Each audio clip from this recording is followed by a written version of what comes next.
You just care about when you're ready. And it looks like we're live. We're live! I can't believe it, Artie. We're back again. We're live. Yes. Wait, Are we live? is that me doing that? What? Oh my god. Did How you do I mute have it? this? Oh my god, dude! I just told you to stop. I just said it to you. I just said it to you. Right. Hang on. Oh my god. Oh god, I did it again. I even closed the window. Oh my god. Right. Well, we're live. Welcome back to another hastily prepared and not at all like rackety episode of Artie and Fist. Hello, chat. How you doing? Artie, listen, I got some bad news. So You remember, gotta like do last the week, song first. Oh, Artie and Fist. You can be sure that we're both on the list. Artie and Fist. Once again, James Lindsay will be pissed because he's making Hitler sound reasonable. You know Probably what? not. You know, I don't think probably James, not his. I don't think James Lindsay has ever been kissed. Have you seen his little seagull lips? Those things are thin. It looks like a 5-year-old drew a seagull. Well, I mean, he is married. Has James Lindsay ever been kissed? I mean, yeah, that's a pretty good line, man. I should use that for next week, dude. You know. Sure. I do have some bad news for you though. I remember last week I was talking to you about how we I missed a payment on our frozen pods deep in the mountain where we slumber in between episodes. Everyone's biting their nails. Everyone remembers what you're talking about. Yeah. Well, look. So I had lunch with Avi Finkelstein. You remember Avi? We went for bagels in that nice place. Had a nice schmear. He did originally demand both of our cock and balls as payment. However, I managed to talk him down. We will now get to keep our junk, but unfortunately, we are going to have to star in a series of 20 gay pornos. So you're going to have to pick like a gay porno name, and look, you're just going to have to bite down and do it. I have chosen Maximum Fist. As my porno name. This is really uncomfortable right now. I talked to him, and all I have to do is star in a movie in a dress. So you really have to learn how to haggle with these people. It looks like I got the raw end of the deal. Goddamn, Abby, screwed me again. Talk to me next time. Jesus Christ, I know how to handle these people, dude. You don't just say yes. I already signed the contract as well. Oh God.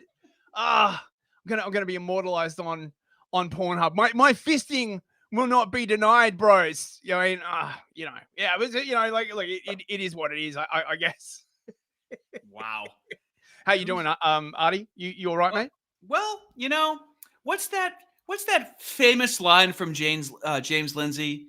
It's like it's with the left, and what does the left do? They call things anti-Semitic until they gain power over them. Is that what it is? Is that from his work on Yiddical race theory? Is that what it is? I always forget how it goes. No, Artie, you don't understand.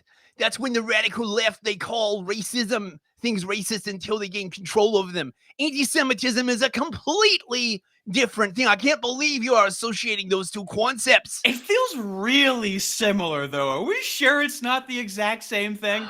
I mean, there's a lot of overlap, I would say. I mean, it does kind of seem like that's what the ADL has been doing. Notably, the ADL seems to have fallen out of popularity recently. Don't worry, bros. I know everyone in the audience, they're probably very concerned about the people at the ADL. They're worried about, what are they going to do for employment? What are they going to do without like lives to ruin and people to smear? But look, I'm pretty sure that they'll be all right. They'll just shut down, the ADL, and they'll spin up some other glow organization. I'm sure they'll be fine, bros. Look, they will live to destroy more lives and to smear more people. Don't you worry. I'm sure they're not going anywhere, bros. I honestly feel like that's a mooish op, because you couldn't have like a strong-chinned white man shut them down. It has to be Kash Patel. Really? That we had to wait for that guy to do it? Really? Everybody else? What are the odds that he is even higher than that position in terms of racial representation? I swear to God, it's a humiliation ritual. We only take cash, Patel. Yeah. No credit, Patel. Only cash, Patel. Go to hell. We got our first super chat of the night. Rocky. Demi Kid. Oh, mate, look at him striding in with the first super chat of the night. Just breaking the stream's cherry. Thank you very much, Demi Kid, for £5. Five British pounds. You got a license for those pounds. With the name Maximum Fist, are you sure you're the one getting the raw end of the deal? Well, actually, I have looked at the script for my first few films, and it does seem like I will be getting the raw end of the deal. If you catch my drift, yes. The more you talk about it, the more it sounds like it was your idea. You've already read through the script. You signed up for 20. You couldn't say, 15. He got me drunk. I didn't know what I was doing. I just woke up the next day. He just waved the paper in my face. He's like, you've just signed the contract. He had a very trusting physiognomy, right? Yeah, that's right. Look, I think he must have drugged my bagel or something. Perhaps it was something in the schmear. It was a very, very nice bagel. But the consequences. Wow, you actually took the bagel, dude. You actually took the bagel. Yep, never take the bagel. Life lesson there, I guess. But I just do really like bagels. I mean, this is, how can I possibly be anti-Semitic when I enjoy a delicious bagel? I don't know. Answer me that. It's like the chicken and watermelon thing, where it's like, who doesn't like chicken and watermelon? Like, yeah, those are delicious. Like, what? Exactly. Look, who doesn't like chicken and watermelon? Now, I believe it's the amount in which the aforementioned groups eat them, and here's the kicker. Here's where the stereotype kicks in. The excitement upon eating them. Okay, have you ever seen like My 600-Pound Life?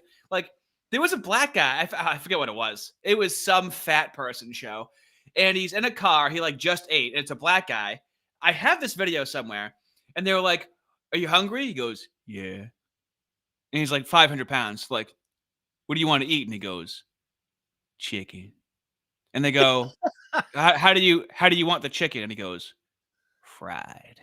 I swear to God, I can pull it up for next week. Remind me. It's somewhere. I mean, I do like fried chicken as well, I guess. Yeah, as black on the inside. You know what I'm saying? I'll be down with the brothers. I'll be eating that fried chicken. Actually, I gotta say, I would love it if a black person beat the shit out of you for sounding like that in front of them. I'd watch. I wouldn't even save your life. I would just watch. Oh, thanks very much, motherfucker. Look, you could at least say, "Oh, look, right, don't beat him to death. He's retarded. And he's not from here, right?" No, I would join in getting beaten, because I would end up saying to them, "Oh, please don't hit him. He's not used to being around you people." What do you mean, you people? Dig myself into a hole immediately. There's none of whatever you are where he lives, so please go easy on him. Oh, what? My arms, they're broken already. What's happening? Arms like noodles. Oh, mate.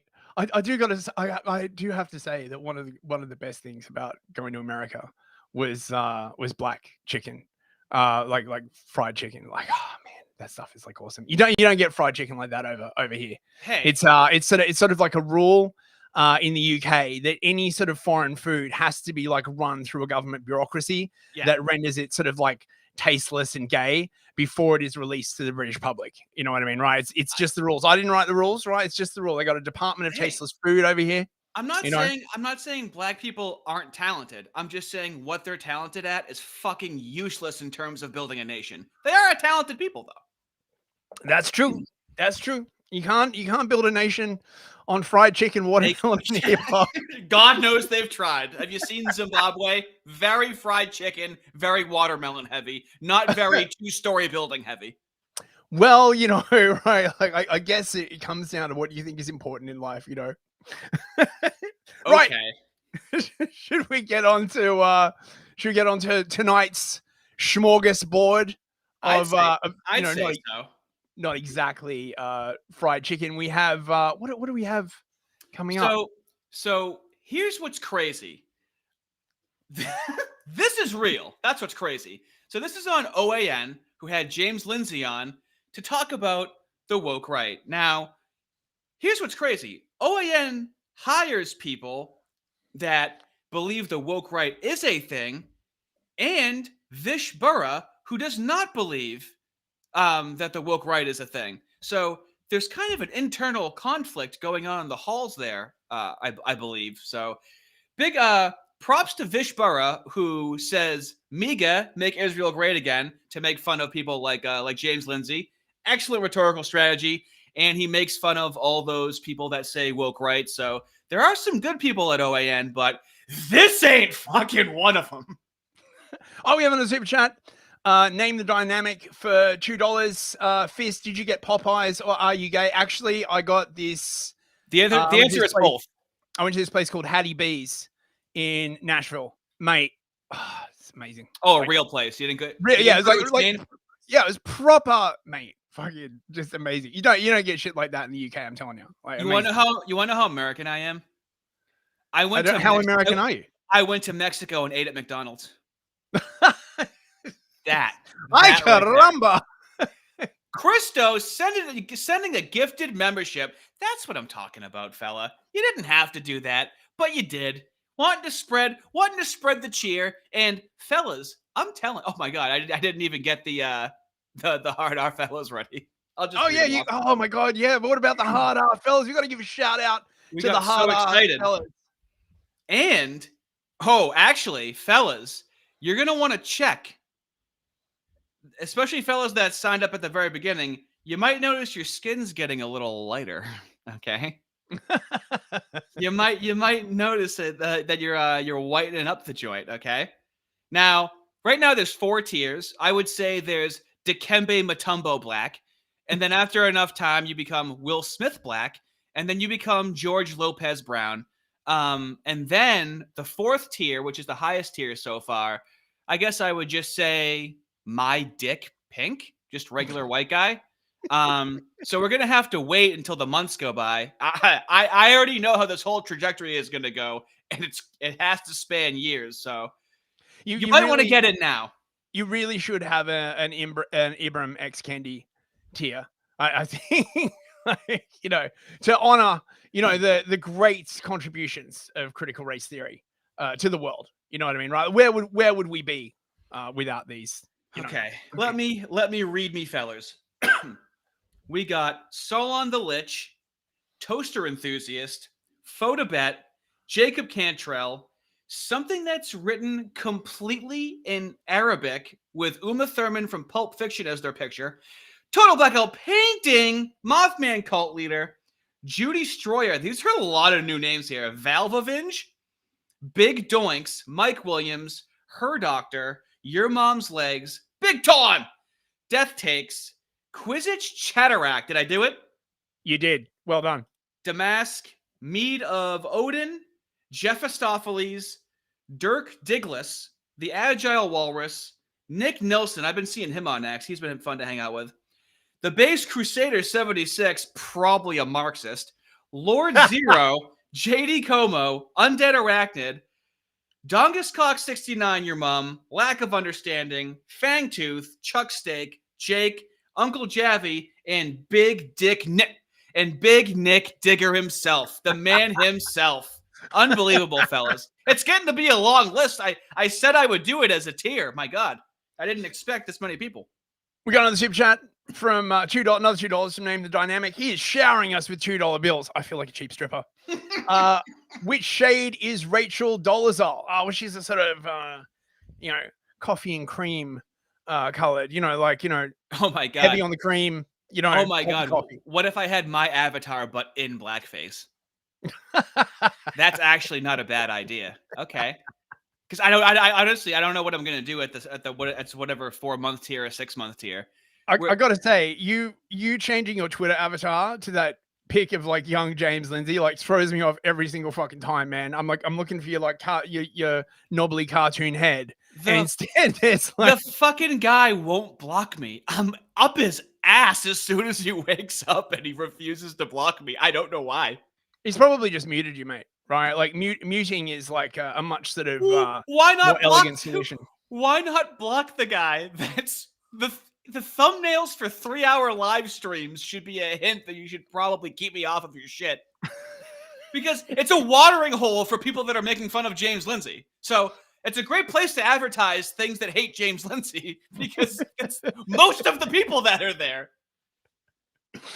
Right, yes. So Vish Bearer, what's going on at OAN, mate? Right? Like, you know, does there need to be some kind of like right-wing purge? Do you need to get the death squads together, bro? Bro, so let's watch it and give people a chance to really take in what we're talking about, what's going on at OAN. Yeah, exactly. Is the woke right? Infiltrating the MAGA movement. We've been here all along, actually. I hate to sort of burst your milky bubble, James, but a significant portion of MAGA was always like, you know, like this. But now, in the time-honored sort of like Marxist dialectic, once power has been gained, it is time to purge the people whom you do not agree with. Except I'm kind of like wondering here, right?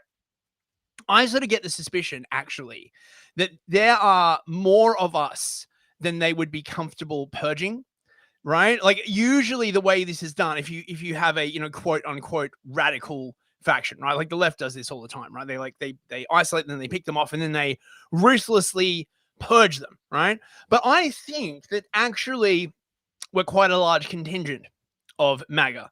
And, you know, since MAGA is supposed to be like inclusive and, you know, bro, we're all like, you know, anyone can be an American. Maybe it would look a bit bad if they started using Marxist tactics on the right. Might be a little woke, right? Ha! Might you say?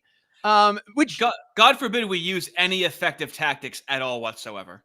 Well, this is the thing, man, right? Like all this stuff is just the effective use of power. This is why James keeps running into these like problems, because some of the most, well, all of the really effective writers on the use of power were either on the hard left, people like Lenin, for example, right? Like say what you want about Lenin.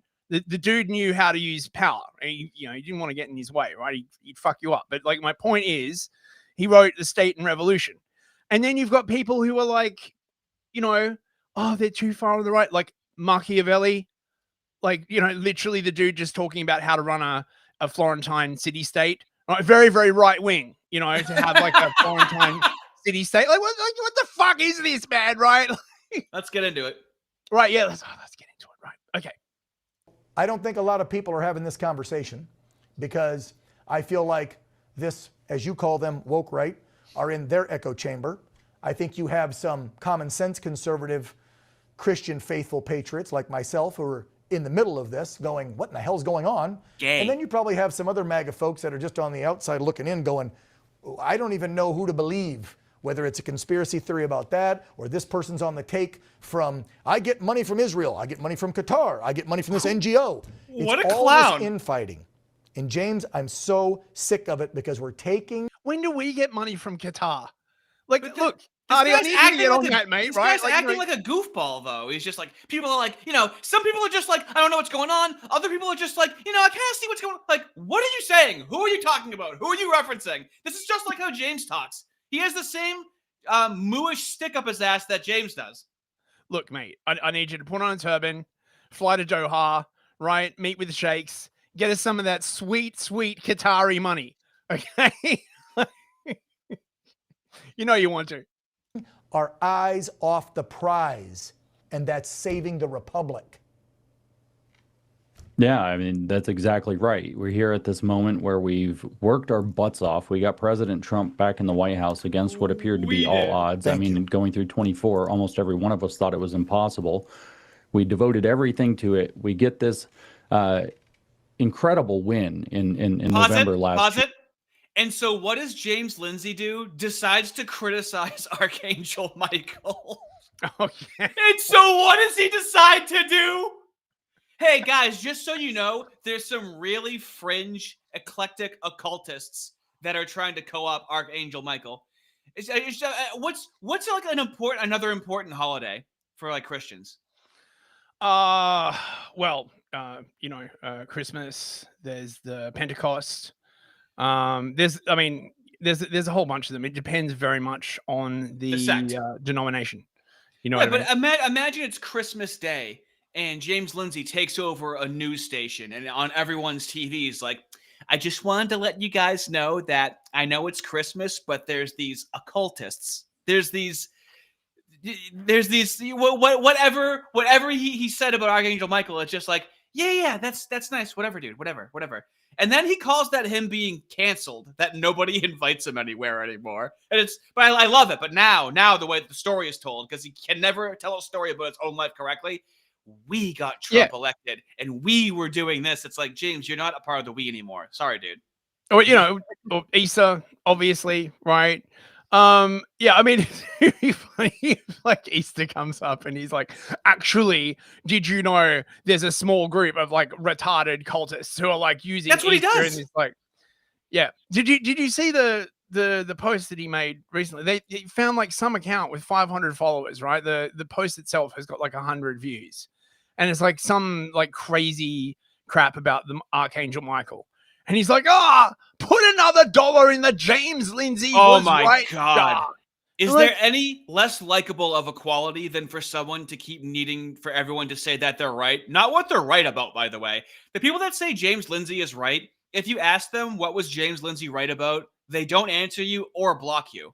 It's so insufferable. It's just like, oh yes, I'm sure this random account posting with 100 views is deep in the heart of the Trump administration. And might I add, right, like just to go back to the start of the clip, the question that is occupying everyone's minds at the moment is how to save the republic.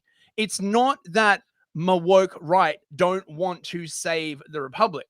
They just have a different prescription for how to do that. Right. So right. Someone in chat just said James Lindsay is so deep in the closet that he can see Narnia. What is this light in the back of the wardrobe? I don't know why I'm doing it with like that kind of like I find his like voice very, very hard to imitate because it's like so flat. It's like trying to do Keir Starmer. You know what I mean, right? It's like it's so flat. He has the voice of a butch lesbian. It's in a feminine register, but it's in a low part of the throat, so it's kind of down here, but it's not raspy. Right. Okay, let's finish this. And then all of a sudden, these factions erupt all over the right, trying to take us in different directions. And then, like I said, some of them are working in a very woke way. They do the cancel culture, they do the doxing, they do the smearing, they will do the isolation, they will throw you out. And if you're not on the entire page, and the page changes basically whenever they want it to, then you're not one of us. So they're claiming the mantle James to define Lindsay has true been so conservatism. consistent. But the irony is, yeah, and who is this they? Right, I have noticed that James keeps referring to a they, the network. Of course, he did this tweet about this. The network. Who is? See now, there's a huge difference. They. Okay, when we say they, it's in parentheses. When he says they, it's in quotes. Completely different. Okay, Right. It just depends on the punctuation. Right. So when we posit the idea of an independent network of power exerting control on the US government, that's bad. But when he conceptualizes an independent network exerting power on the US government, that's totally fine. Have I got that right? Well, no, it's just Orrin McIntyre is who he's talking about because he has an obsession with Orrin McIntyre. If that is your real name, If- Orrin so-called McIntyre. As we're going to find out later on, this is on his mind 24/7, and has it been over a year that he's been obsessing about Orrin McIntyre? It's not going away. I don't know. Becoming creepy. They act like Carlin was obsessed with James, but James, whatever that dynamic is, might be like times 1,000 about James with fucking Orrin McIntyre. But I mean, increasingly, right? Like the way to just keep up with Orrin's work is just to follow Lindsay, because anything significant that Orrin does, Yeah. Also, is certain to cover. So also, the best way to find arguments against James Lindsay is just to listen to James Lindsay. You know, a lot of these guys don't even define themselves as conservative. They openly say that they're not conservatives because conservatism is weak, conservatism loses, it's a losing ideology, that the Constitution is weak, that it allowed us to get into this situation in the first place, and so that they call themselves, in some cases, in many cases, right-wing or right-wing even revolutionaries who want to have a completely different form of government over the United States in order for them to have power to defeat their enemies, not to serve justice, not to get us back on the page, not to get our country back on track, but to rule is the word that they frequently use. Ah, right. Unlike any other power structure that has to rule, right? Like this. Oh my god, it's not ruling when we do it. You understand, right? When we rule, it's all like, you know, sunshine and unicorns and puppy dogs, right? But when they rule, Now, guys, I have an insight as to what Newsfist is saying because I listened to his conversation with Ben Boyce and with Jay Burton. Okay, both times, the biggest issue that Fist has with James Lindsay is he would probably do 30 gay porns. Okay, because he loves doing them. He would probably do 30 gay porns if James Lindsay would just take an introductory poli-sci class. yes, That is your biggest problem with him. It's reoccurring. Every conversation you have, it comes and it sounds just like this. You go, dude, honestly, all it is, I just wanted to take one year of a poli-sci class. Is all I wanted to do. It's not a bad impression, mate. Yeah. Oh, we got some super chats.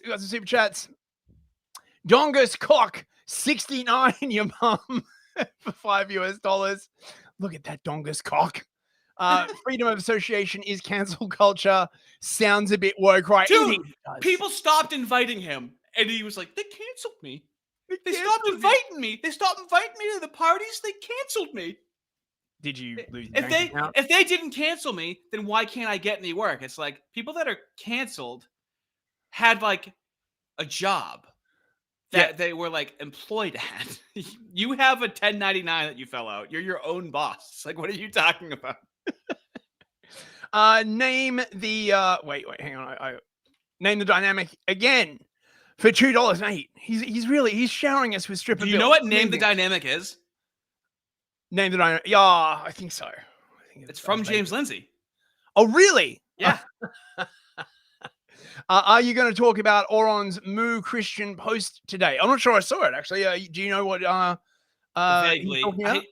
The human brain was never meant to take in the amount of information I take in every day. So if I saw it, I'd probably remember it.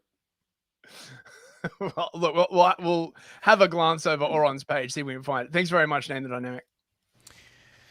Doc, let me ask you.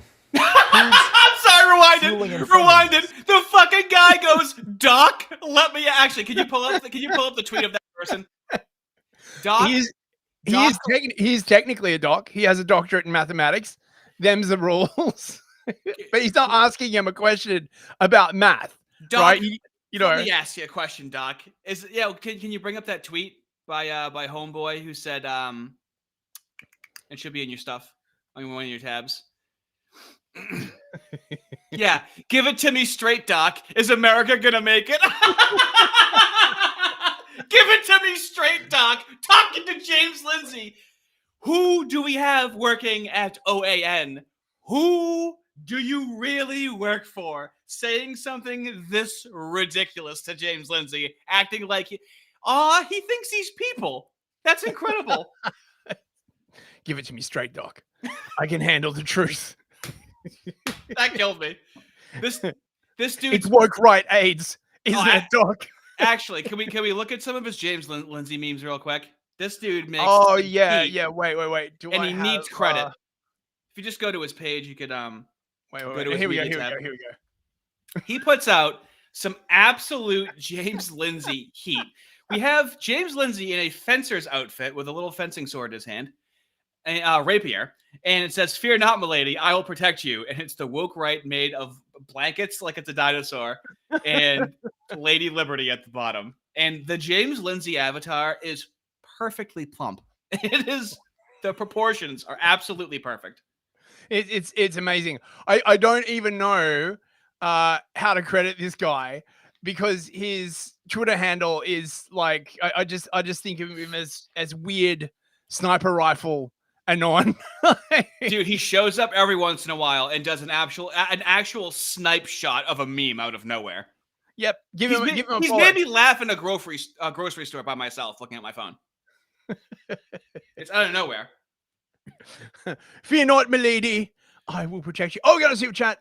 John Q Public for $5. How dare you question this Bagua master with the hands of a healer? He is trying to use his gifts to massage the nation. He wants a happy ending. Oh my God. We have brought that to light. Nobody would have known about that. And it is the hands that hurt can be the hands that heal. And we're going to make that take off, fellas. It's just too embarrassing. Jay Burden actually said that he would hook himself up to a car battery or something like that than have that article written about him. He said something like that, dude. He couldn't handle the cringe from it. I mean, it was just on Wikipedia. It was just linked on Wikipedia. I didn't. No one cares about him like how I care about him. Okay. Another super chat from Dongus Cock 69. Your mum, $10 $10, mate. The easiest test for woke socialist Marxists is do what they want you to do and then watch them call it evil because they aren't in power. Socialism equals social good in simplest terms, i.e., we are the good guys. Yes. Well, exactly. Yeah. Dude, so whenever I see the left post that like the right is doing something authoritarian, I immediately just say that it's good. And some people are just like, well, hold on, like let's not play their game. And I go, no, good. I know they're lying, but I want to let you know that I want bad things to happen to you if they break the law. I don't care. Someone said that like a right winger ran over to left wing protesters, and I just said, this is awesome and good. Even though it wasn't true. Did you see that that journo that was getting harassed? I'm pretty sure it was in Portland outside of one of the ICE protests, right? And they start like pushing him like they're about to beat on him. And one of the snipers on the roof of the ICE facility turns his laser on and just paints the guy's chest with his laser pointer. And all the Antifa are just like, nah, bro, like maybe you should like back off. That dude's out of his fucking mind. Nick Shirley, I think his name is. That dude. On some next level antagonization in these fucking places, dude. He is begging to die, but God bless him. Can you imagine how satisfying that would have been? God bless that brave, well, of course, ICE employee. Oh my God! As we saw, they're only allowed to take a shot once the guy stabs Nick Shirley, right? God forbid anything's preventative. I mean, but crooks got a shot off at Trump before they shot him. They're like, hold on, we got to wait for him to shoot. Okay, he's shot, now we can kill him. In policing, this would be called like visibility. You know what I mean? Just reminding the people that you are there, that you are watching. Yeah. You know what I mean, right? And just be like, yeah, we can see you, right? All right. Right. Okay, let's finish this. Okay. Frequently use. Mm-hmm. Doc, let me ask you, who's Doc? What's up, Doc? Let me ask you. It hits me every time. Oh, we got another super chat. $10. Jesus from Christ, mate. Theod Singninja. Can't you read? Theod Singninja. Theo D. I'm gonna say the N-word. I'm not even gonna try it. I'm just gonna be. It's involuntary. Now I'm telling myself, don't say it, don't say it, don't say it. So I'm gonna say it. Theodicy Ninga. Theodicy. Close. Lindsay can't grasp that post-liberals, mainly American Anglo ones, don't want to get rid of every tenet of liberalism. Our culture created liberalism. Lots of liberalism is our culture traditions. Yeah, I agree. Right? You had said on Ben Boyce that like you wanted liberalism to work out. It's almost like how Schmitt or how Machiavelli were like, I wish things weren't this way. Okay. But this is how they are. Nobody understands that a lot of right-wing thought comes from that. And then the right-wingers don't care to like be empathetic and say that to people because they're just being called racist and anti-Semitic. And so they'd be, I think, honestly, liberalism it requires a highly homogenous society, like a very like a whole bunch of like just whites can do liberalism, but once you start bringing all these other people in, like it's not going to work, because you need that sort of white politeness to make it work. You know what I'm saying? I know Fist has the kill shot when having a philosophical debate with a liberal, because he always brings up like, yeah, I'm sorry, was that philosopher's name McMumbo DeBecky? What was his name? What was the name of that philosopher? They're all, Western white angles. So like it's yes. Do you think he had the world in mind? Adam bin Salman bin Smith. Oh, it's such a kill shot, dude. But you never even get to have the debate to land the kill shot. Right. Fueling and funding this, because nobody ever just does this out of the, oh, I decided one day I'm going to go against the folks that I've been working with for the last 10 years in the MAGA movement since Trump came on the scene and really started the America First movement. Let's be real. I'm going to start going against them because, well, this guy said something about this subject I don't agree with, even though we might get along with 9 out of 10 things, but because of this one thing. Again, that's... Isn't America founded on the idea of freedom of expression, particularly political expression? Isn't that like meant to be a fundamental thing of what MAGA is about? Or have I suffered like a massive blow to the head and am I misremembering this article? This guy just sounds like a foreigner with an American accent talking about America. It's so... What is he saying? Can you just repeat to me what he just said? He's just like, oh, well, there's no way that all of these people that were like working with MAGA for like 10 years would just suddenly have a disagreement, right? Because it's not like Trump, said he was going to do a bunch of stuff and then didn't when he got into office or anything like that, right? Like Trump has absolutely done exactly what he said. No more foreign wars, right? Remember that? Right. God fucking damn it. Oh, we got another super chat. Jesus, $5 from Dongus Cock 69. Mr. Your Cock. mom. Oh, mate, he's letting it all hang out tonight. Thank you very, very much, Mr. Cock, your mom. Dong is cock, cock is dong. World War II Germans chose the term Natsok to steal thunder from red socialists, and since they believed their policies were the greater good, like literally every... Yeah, well, that's absolutely true, right? Like socialism during that period was just everywhere. Like it was just huge. It would be like, oh God, I don't know. It wasn't like if you wasn't were pernicious. It sounded good and it wasn't pernicious like it is. Yeah. But like it's like if you were trying to sell something to Americans and you're just like progressivism? America. You just like say you think up some like thing. Well, how are we going to sell this? I don't know. Put America in the title. That's socialism. Socialism was basically like that during Europe in that period. Like literally everything was bloody socialism. Call it Coca-Cola Classic. Yeah, that's exactly right. Sounds like lefties to me. And so I agree with you. And I don't like using the word woke on our people, but these tactics are sounding a lot like the woke left had been doing the last 10 years. So who's paying for it? This guy's being coached. This is propaganda. I do not believe this is organic, right? Call me a conspiracy theorist if you want. Right? This seems fucking. This is CNN. It's not OAN. It's CNN right now. Nothing about this feels like America to me. The way he's talking, it's super vague. I know what he really like.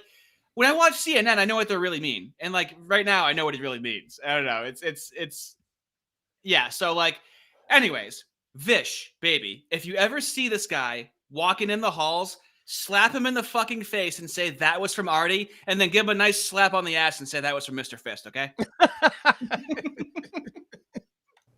Yeah, I would love to know. In a lot of cases, that investigative work has not been done. But what it does tell us is exactly what you were concerned about. These people that are acting in this way and doing this are not working among us. They haven't exactly even necessarily turned on us. I think that in many cases we may be dealing with plants, whether they come from the Democrats, whether they come from intelligence, whether they come from foreign governments or on the payrolls or captured in other ways by those. They operate in networks where, a lot of them are, messaging for sale. Everybody says the same thing. And if you don't, you're not in the network anymore. I've been talking about that a lot. Anybody who's kind of gotten near the elite tier of how things work in politics knows that, there's the group chat, and the group chat helps everybody. And if you don't play along, you get kicked out. I'm sorry. What happened to you, James? Is that what happened to you, mate? You didn't play along with the group chat. James Lindsay he's speaking at a 5th grade level. And then there's a big club, and then they don't. Then you're not invited, and then they stop messaging you. It's like, are you talking about your friends at the lunch table? Or are you talking about like politics in the most powerful country in the world?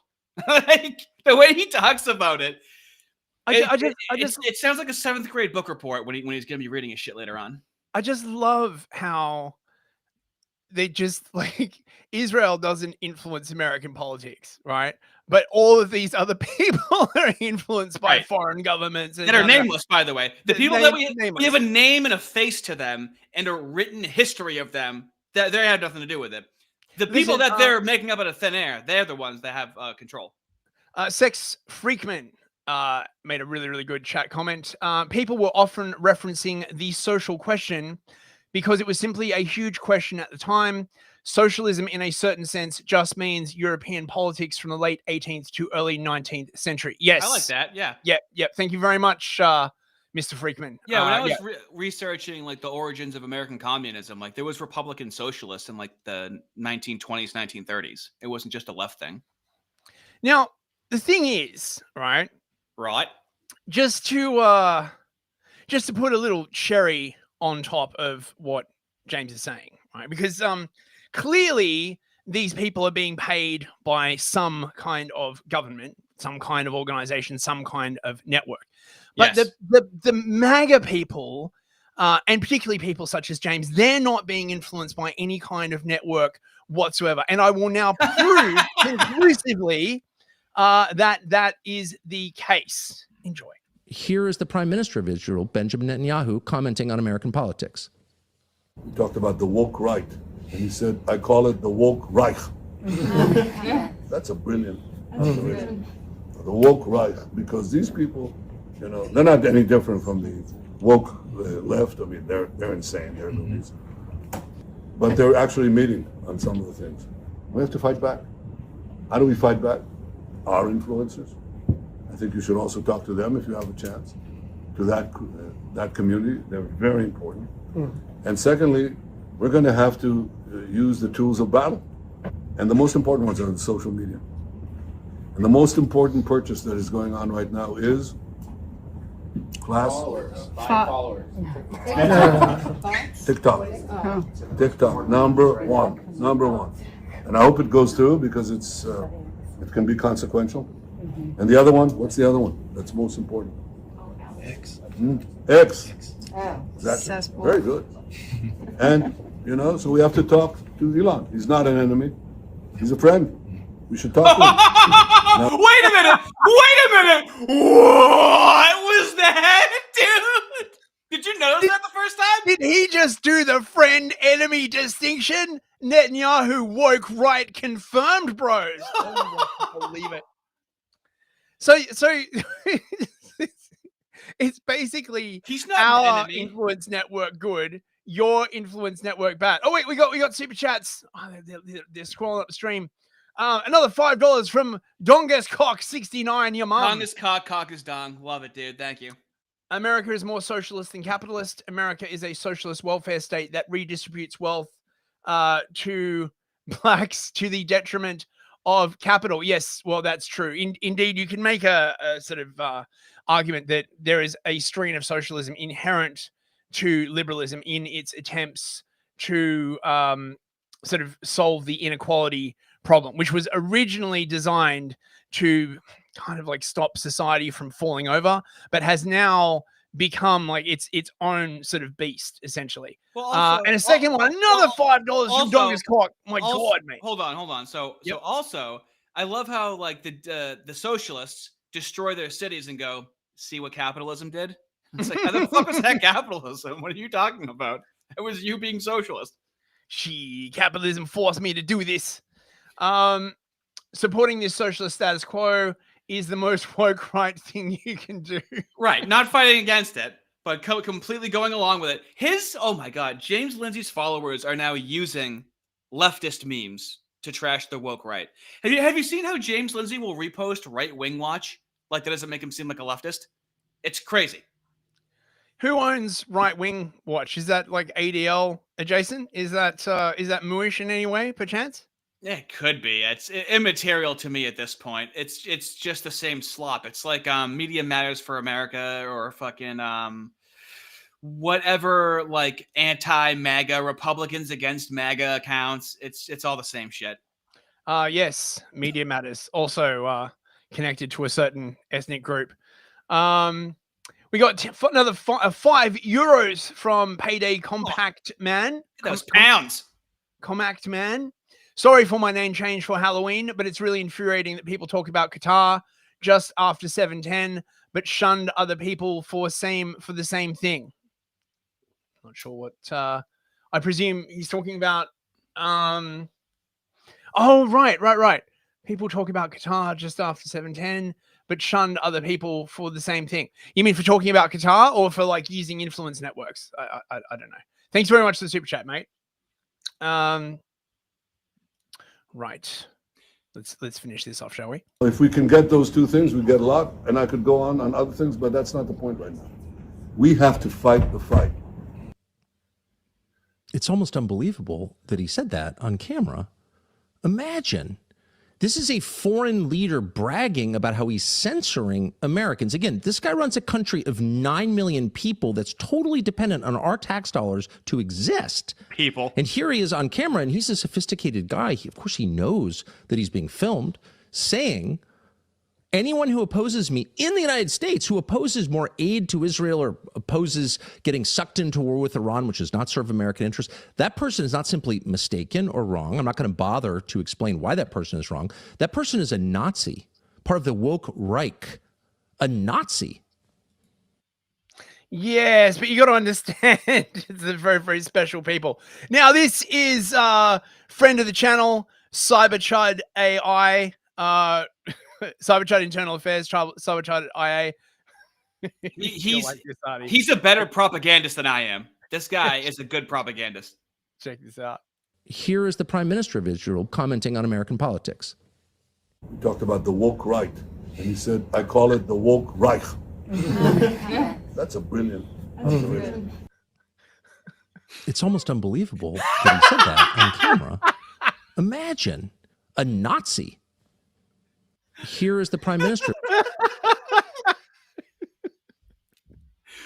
Oh, it's so good. How do you just do that? How do you just bang that out? This as well. Look at this shit. But so this is an important distinction to make, because the left can have their incendiary rhetoric and then cities burn down. They can literally say burn down the system, but then cities burn down. There's no correlation there. Somehow James Lindsay gets the exact same no correlation, where he's pushing this woke right rhetoric, and then literally the Prime Minister of Israel is using the same rhetoric. There's no distinction there.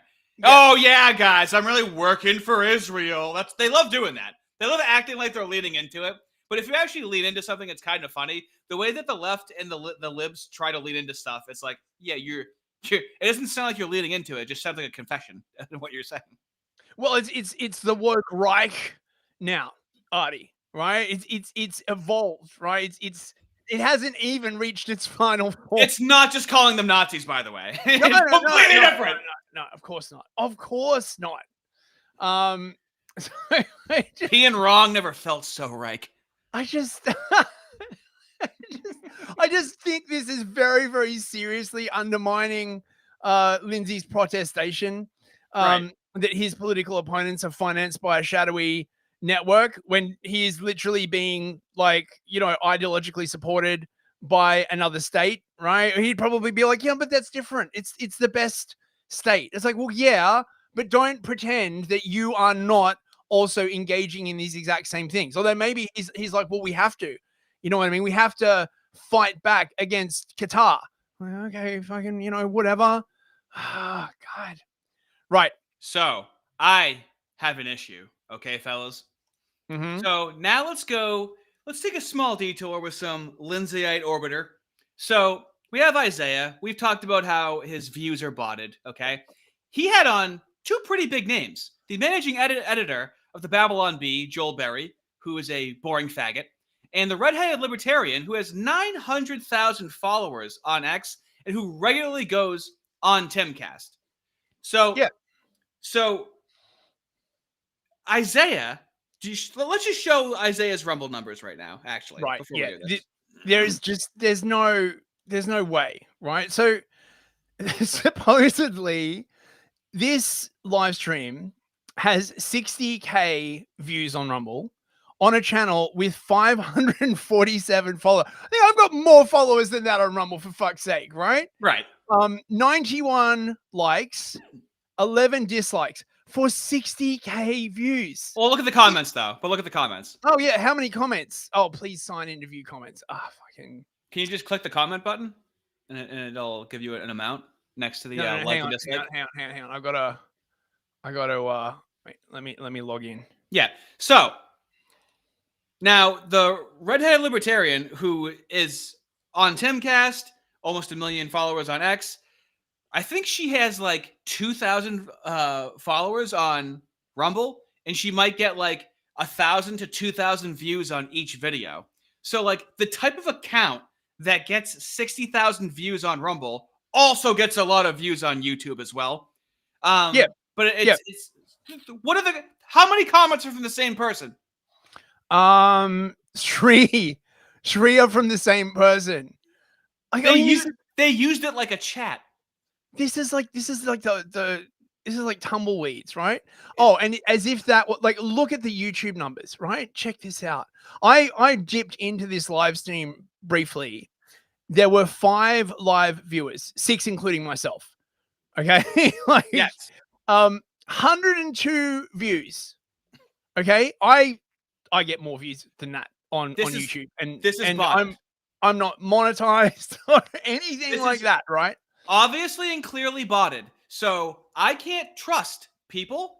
Now, I don't really have an issue with the redhead libertarian, Josie, but she seems nice. I can't really trust you.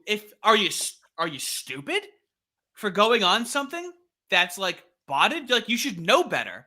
Why are you going on this? Why are you wasting your time on this? Do you know what real engagement looks like? It's just very suspect to me. So let's listen to how awesome this fucking show was, by the way. It's probably the network. Right? Like, I bet you. Yeah, like James Lindsay would say. Yeah. I bet you this is why James is talking about this in such detail. Because wait a minute. James Lindsay wouldn't be accusing the other side of what they're doing. He wouldn't do that. That's not a mooish tactic at all whatsoever. No, that only a leftist would do that, right? James is immune from such things. I can't believe that you'd be saying that. So let's see what 60K views looks like. Let's test the vibe of this right now. Hang on a second, right? See the cast of characters we have. Okay, I think it's this one, right? The kind of chemistry they have. I believe he should be a boring pussy. Mate, this is so boring. Like, I can't. I'll guide us through it. Okay. Yeah, my name's Joel Berry. I help run the Babylon Bee. I'm the managing editor. I've been doing that since 2019. And you know, and then on Twitter, I'm not funny on Twitter. I'm funny for my 8 to 5 job, and I'm always trying to think of funny stuff for my work, and then I kick back and relax by fighting with people on Twitter. That's how I relax. So that's the biggest cope I've ever heard in terms of clocking. I would be funny, everybody, but I'm off the clock. I clock in. Every comedic person clocks in to be funny, right? I do that. Yeah, I do that, right? Like, if you catch me outside of streaming hours, I'm completely unfunny. I take my sense of humor out, stick it in the fridge. Everyone has that. It requires climate controlled storage and stuff, and then I just take it out, and yeah, absolutely, right. Everyone has that one friend in the group that's like, I know I'm a boring Luddite right now, but you should see me at work. I'm hilarious. I'm just relaxing and at ease right now, so I can't be funny. I'm funny when I'm at work and have a gun to my head. Did you see? Oh yeah, I know you saw this because you posted it. The bump stock on George Washington's pistol. Okay, so redhead libertarian knows a lot about the Civil War and the Constitution, and she relates everything to it. And so Isaiah, I am convinced, is an alt-right white supremacist in a gorilla costume trying to make black people look stupid. I'm convinced. He cannot really actually be this bad of a representative for black people and being smart, okay? So, but for some reason, no one can call out Isaiah. Nobody has any feedback or anything. Everybody is just to themselves on this 60,000 view video. So let's see how this is handled. I'm not even going to say it. Just play it. I can't believe it's my coffee. I feel like I see an old school pistol there too. Oh yeah, this is a revolutionary one. This is George Washington's pistol. It's a model of it. What's that called? It's George Washington's pistol. It's a model of General Washington's pistol, huh? Yes. Wow. That's That's beautiful. That is really Yeah. cool. Exactly. I want to get one of those now. Ornate. I want That that. is ornate. Yeah. That is so Baller. Wow. Baller, man. Like even the engraving on the bump stock is crazy. Yes. Wow, that was Pause it? beautiful. Thank you. for that. Pause it real quick. Now, fellas, my friend over here lives in the UK. So when he hears the term bump stock, okay, that's like some sort of alien technology. I know what to a him, fucking okay? bump stock is. So it's an old-timey pistol. Were bump stocks created in like the 90s or 2000s, and it's usually on a long gun, right? Usually not on something you have to pour some gunpowder into. I mean, a bump stock uses the recoil of a chambered shot. Nobody has 2 shots in the gun and uses a bump stock. That's wrong. Let alone a pistol. I mean, look. To be fair to Isaiah, right? Like how long into the stream was this? Had they been streaming for a while? He might have just misspoke, right? Like it does happen. All right, so now play the rest of this. Now Isaiah is a coffee aficionado, so listen to his expert coffee knowledge by asking this highly skilled question. A quick question about the coffee though, because I'm a coffee, like a little bit of a coffee connoisseur. Mm-hmm. Is that a light roast, medium roast, or dark? It's a light roast. Dude, I can't believe it's I would, my as coffee. a Like I see an old goof, school pistol. I would say that as a goof. I'm kind of like a connoisseur with alcohol. I got a question about your alcohol. Is that rum or whiskey? Is it a dark rum or a light rum? Okay, guys, let's speed run through some boring clips of this as to how they had 60,000 views. Okay, so we got the George Washington's pistol did not have a bump stock. I loved asking AI that. even the way that AI answered it, they wanted to say "dickhead" after it. Okay, all right. So we got this clip that you have lovingly chopped from this stream. So, you're probably the only person on earth who watched this closely enough to actually clip anything from it. No, there was 4 other people another live. snip chat. John Q. Public for $10. Jesus Christ, mate! I don't think James has his own personality. In the new atheist era, he tried to copy Sam Harris's vocal pattern, and now he speaks with a world map behind him, just like Paul Joseph Watson. Am I crazy? No. Yeah, I mean, crazy. I have actually wondered, right? Like, I've been thinking about James's earlier output, and I reckon he was getting help. I don't know whether it was like Peter Boghossian, because like most of his books have been co-written with Peter Boghossian, but Peter sort of takes the background, right, and lets sort of James like foreground and do all the speaking and stuff like that. But there seems like there was a big drop in the quality of his content after he sort of fell out with with Pluckrose and Boghossian. So I don't know. James Lindsay has an identity without an essence. I said it at the end of my last video on him. Fist does not want me to get into my psychoanalysis of James Lindsay because it's highly speculative. So at some point, I'm going to probably make some sort of video on his psychological profile. It just seems, I don't know, man, psychoanalyzing people remotely. That's what he does. The punishment fits the fucking crime. Yeah, okay. Yeah, that's true. I'm doing it to him, the guy that we don't. Enemy! God damn it, you fucking liberal! Enemy! I'm too nice, is the problem. You balance me out. I do let you put me on a leash.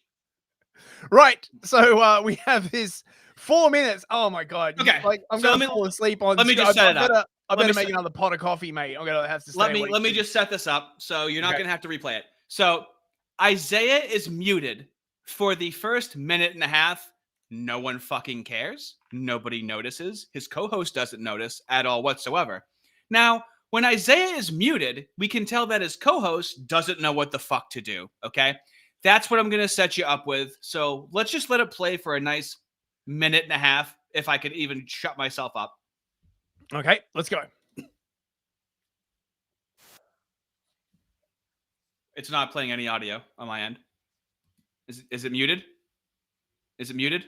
Wait, it's not playing? I'm not hearing the audio. Oh, it should be. Wait, hang on. It's coming through for me.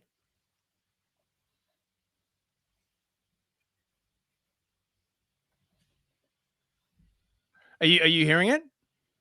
No, I don't hear the audio. Chat? Oh, is the chat hearing the audio? That better not be some kind of like weird fuck up with my audio drivers. Hang on a second. Let me close this and reopen it.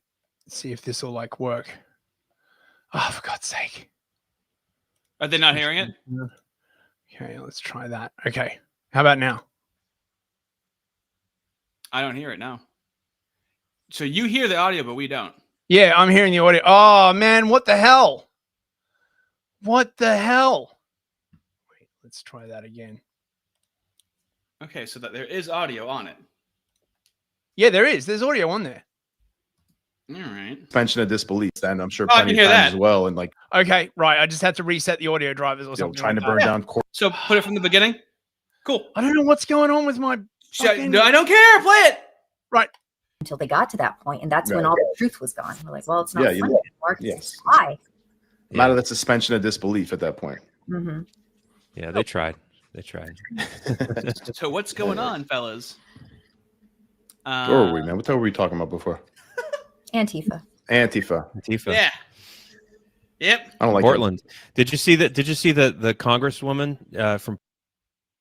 He doesn't even realize. So without Isaiah talking, it's like, yeah, so what are we talking about? And then she's like, Antifa? Yeah, Oh, Antifa. God. And then Joel comes in, not on the clock, so he can't be funny. He's like, yeah, see, Portland? Whoa, Antifa in Portland? Whoa!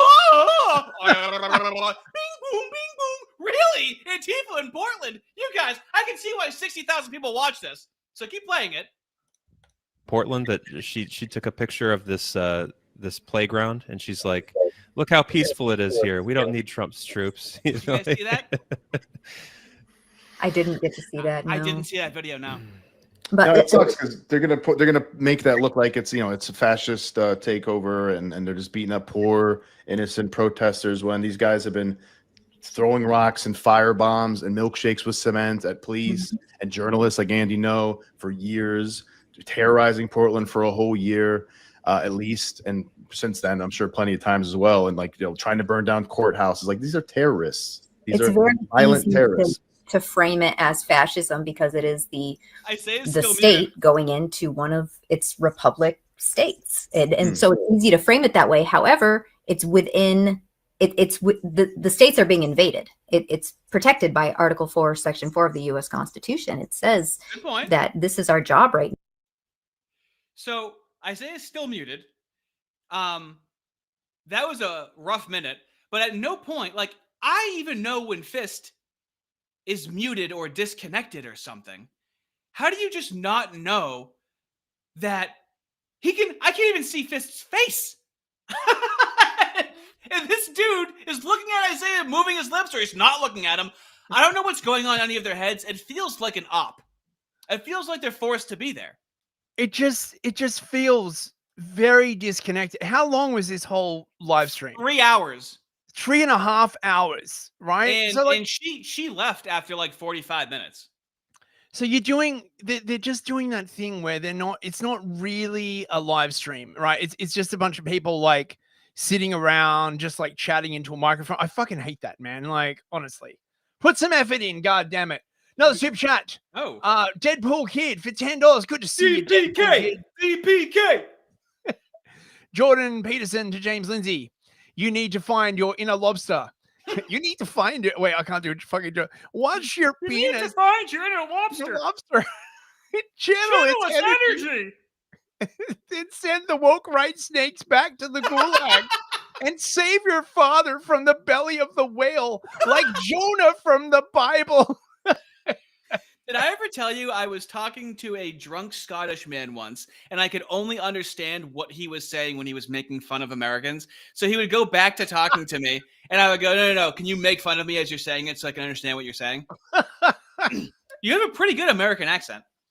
Oh, thank you very much. I'm actually a trans American. I identify as an American, and therefore I should most definitely be granted citizenship, right? Because that's how that works, right? You pass. When I look at you, I see American. Okay. Oh, yeah. Just like any other trans person, you just need some vocal training. Maybe some like face sculpting, you know. Okay. Now, because you're invaded by these terrorists, we need to stop them, and it's divinely protected. So, they can say, "Wait, it's muted again." No, Isaiah is still muted. I'm sorry. Oh, right, yeah. Isaiah is still muted. Well, this is just a fascist takeover, but it's actually a constitutional check of power for the states, because they're not enforcing the Constitution. They're not protecting the people. So that's what the government can do. In fact, I would argue that there's a vested interest in them not doing this. Now Isaiah is finally speaking. Let's hear his pearls of wisdom that we didn't get for a straight minute and a half on this 60,000 viewed episode. Silence. A black man is speaking. We need that new course by Robin DiAngelo about she's still around, man. She's just launched a new course. Oof. Okay. Let's say this because it's driven me crazy that there are people who are doing this. I was trying to bring it up while you were talking about this. Here we go. I pulled it. I got it. But I'm originally from Baltimore, Maryland. Oh my God. And it goes into it all started when I was in the first grade. I'm from Baltimore, okay? What you know about Baltimore? Okay, what you know about Baltimore? So, Isaiah is highly performative whenever anyone does anything good. So, Joel's going to talk about how he fought Fallujah and he was in the military and whatnot. So, I want you to see how overboard Isaiah's reaction is to that, and then how he absolutely bombs his big surprise that he wants to give to Joel. In 2006. Oh, I did see that. Yeah. So pictures can be deceiving. I've never understood. Well, wait a minute. Did you serve? Did you serve, Joel? Were you when you were in Fallujah? Yeah. I was a Marine infantryman over there. Now that's a man who's ready to die for Israel, right there, man. Look at Isaiah's face right now. Thank you for your service, man. Thank you for your service, brother. Seriously. Thank you. Made out of there. Wow. Dude. Wow. Whoa, man. You know what? Man, oh man. Give him the sauce. I don't know if you can hear that, but gotta get audio. Something's wrong with that audio, Isaiah. No, I'm guessing we're about the same age. That was a round of applause. Pause it. That was supposed to be a round of applause. Even if he played a round of applause, it would be pretty condescending. Just a round of applause, a generic round of applause. He's doing the Democrat thing because he used to be a Democrat shill, where he doesn't have the emotion, so he has to go, wow. Let me play a digital clapping right now. Wow. Good job. They're like, I don't know. It's very husk behavior. Who is making these people? I don't know. How long into the live stream is this? This is probably half an hour, 35 minutes. It's only 35 minutes. Oh, mate. He's only on there for 45 minutes. The energy is like they've been going for 3 hours. You start to if it was after 3 hours, I'd understand you're flagging a bit. But shit, man. Gotta fix that. Anyways. That's very fuzzy. Was it? Ugh. Yeah. Sorry. It's all right. Well, why is it that Democrats have just insisted upon doing this? Great save. This situation with Stephen Miller. Right? Because we're talking goddamn Democrats. Fucking Democrats about the right? things that smell, right? Like titles that smell. It appears that whoever's running Gavin Newsom's X account is just spamming just spamming. Yeah, really crazy. It's kind of unhinged.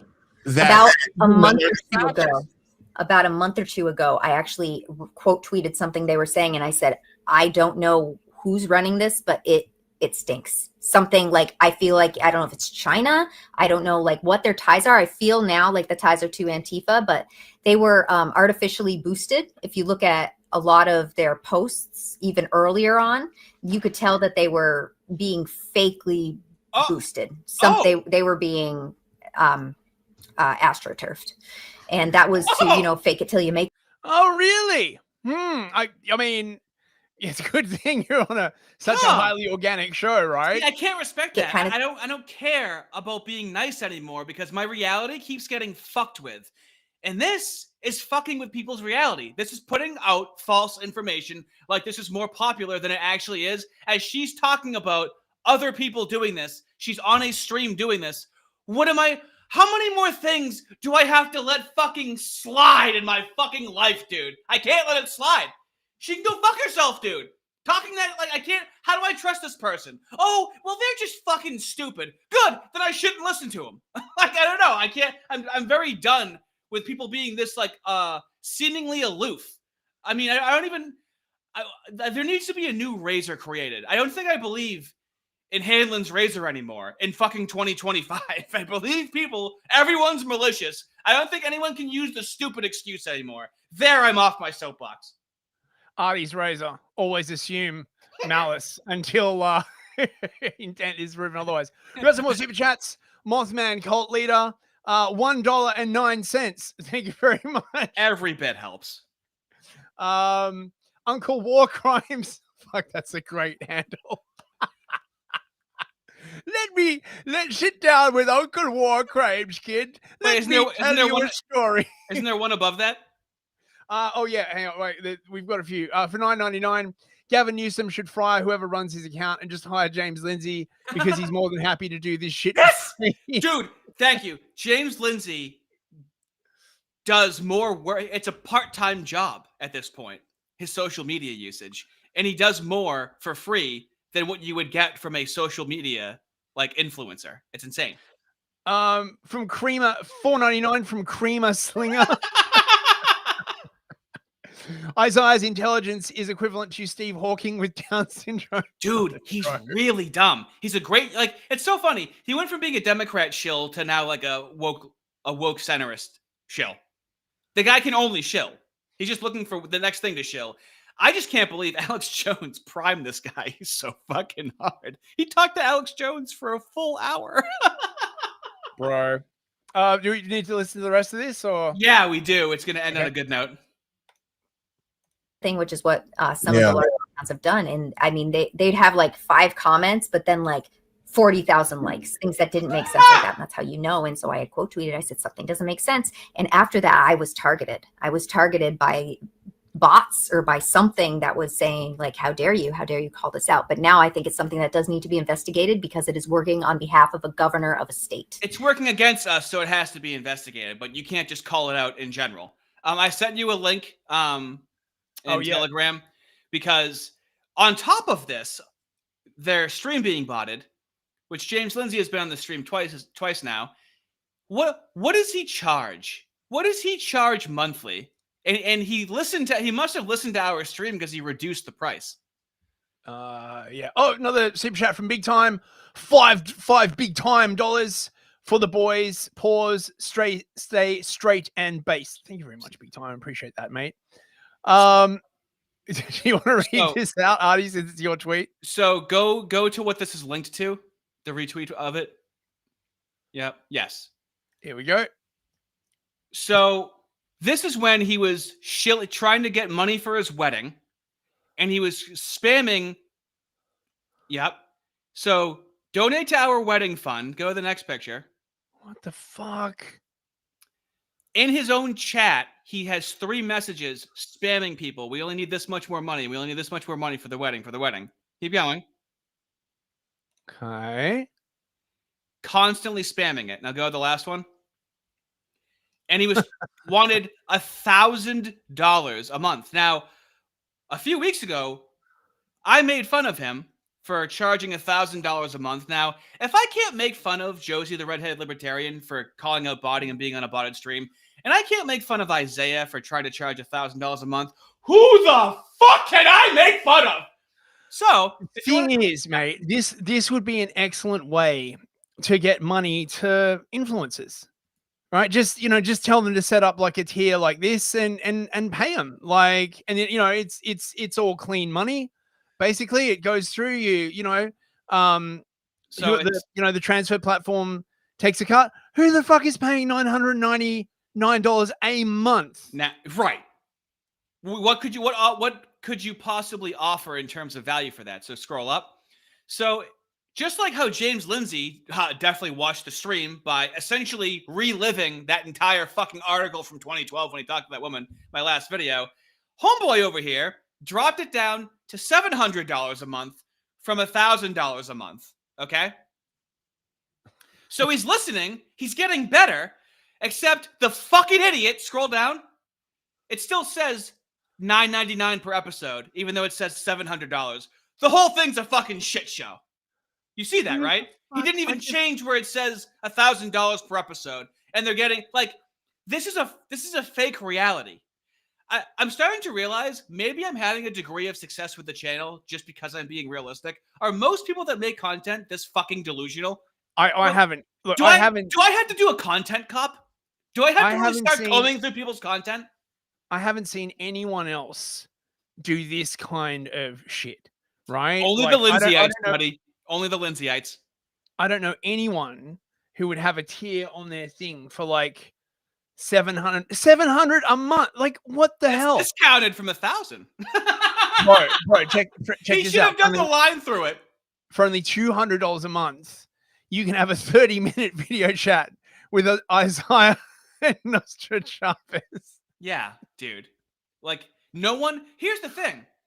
This feels just very familiar to the left, where no one's telling them, oh my God, how many hard R's do I get for $9.99? As many as you want to. Right? But like no one's telling him. Like, there's no actual coaching. Somebody would reach out to him. If you talk to Alex Jones, like, these people have no friends. If I was charging that, I believe you would be like, Artie, what's going on? You're charging 1,000? I noticed you're charging 1,000. Somebody would have said something somewhere, I imagine. It's just everyone is ignoring these people. They don't exist. Do you see what I'm saying? If anybody was watching them, you would get that feedback of like, hey, that's too much money, or no, it's just like the left. It's creepy. None of them are criticized inside the circle. All right, good. We did it. So let's get started with the rest of the fucking stream. If you want, you can kind of set up the some things that James Lindsay is going to go over. Yeah. Okay. So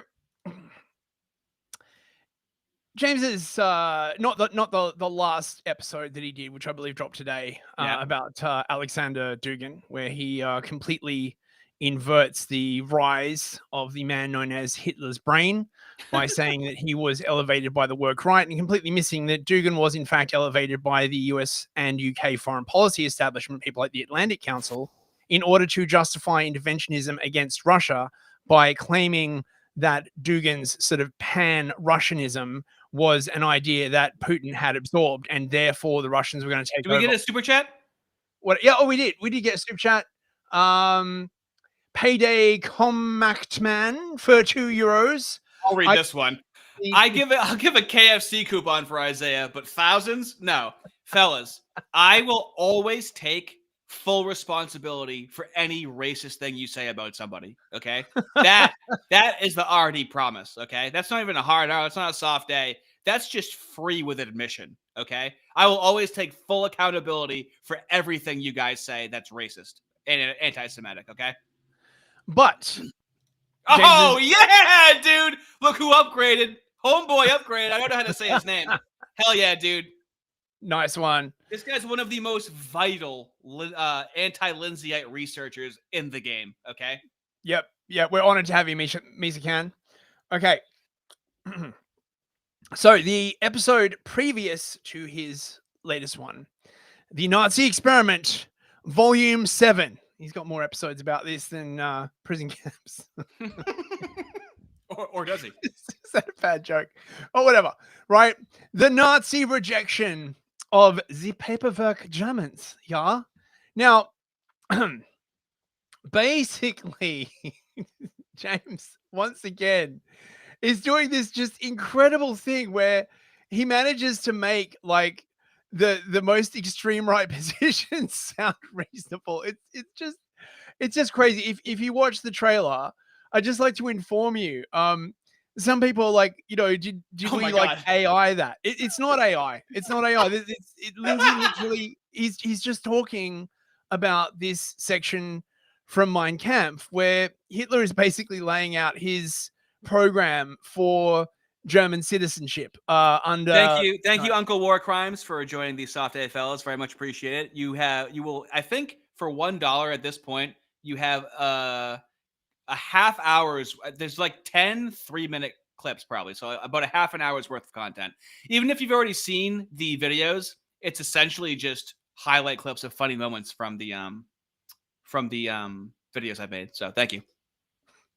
And so it just we once again run into this sort of like classic thing from Lindsay, which is you can't like any of these policies because to do so is going to like catapult you straight into the Third Reich. But the thing is that he's just being very unsuccessful because these policies like sound relatively reasonable. I can't fucking. Well, because James, all he has to say in response is, "But don't forget Hitler bad." We all know where that ended up, right? That's all he has to say about it. And then everyone's just thinking, "Oh, so we just won't do that part this time." It's the easiest thing to get around in the world. He should just really stop talking about this shit. Like, honestly, no. he's doing He more. listens to us. James, don't listen to him. He doesn't know what he's talking about. He's gay. He does gay porn because the Jews told him to. You're gonna listen to this fucking fag? James, don't listen to him. You're beautiful. You're perfect. The way you are. Don't change. As if James Lindsay has the fucking capacity to change at this point. Super chat. He's dug himself into such a hole.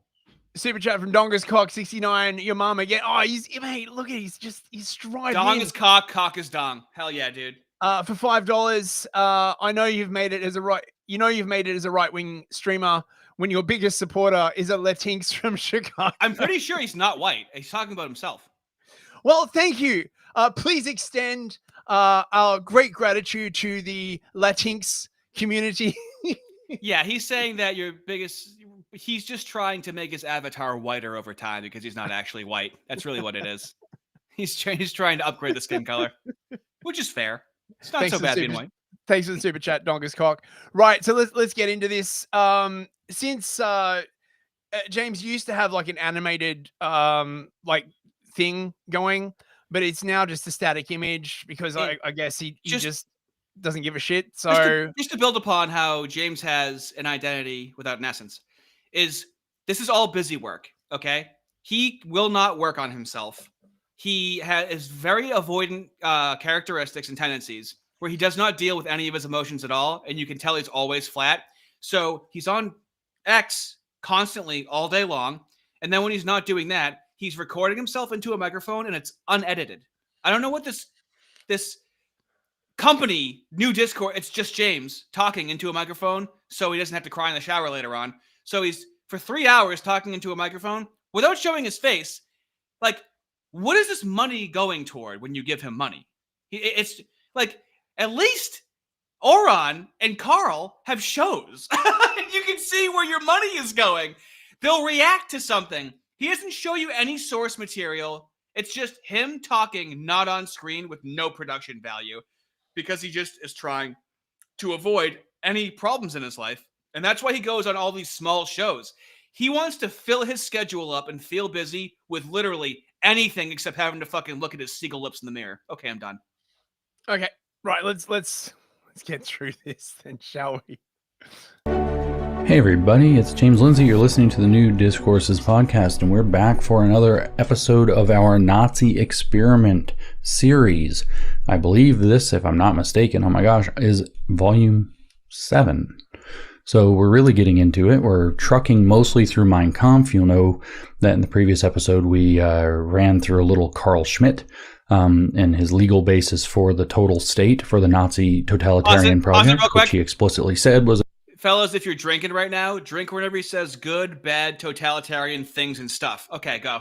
No. Wait, you also got to do a shot every time he mentions Oran McIntyre, if that is his real name. That's what he keeps saying. You're not even exaggerating it, dude. He's literally like that.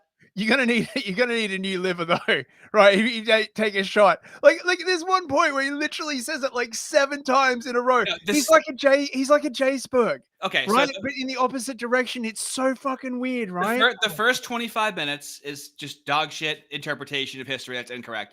The second half of it is just about Oran McIntyre. I'm not even exaggerating, dude. That's fucking crazy. The Nazi totalitarian project.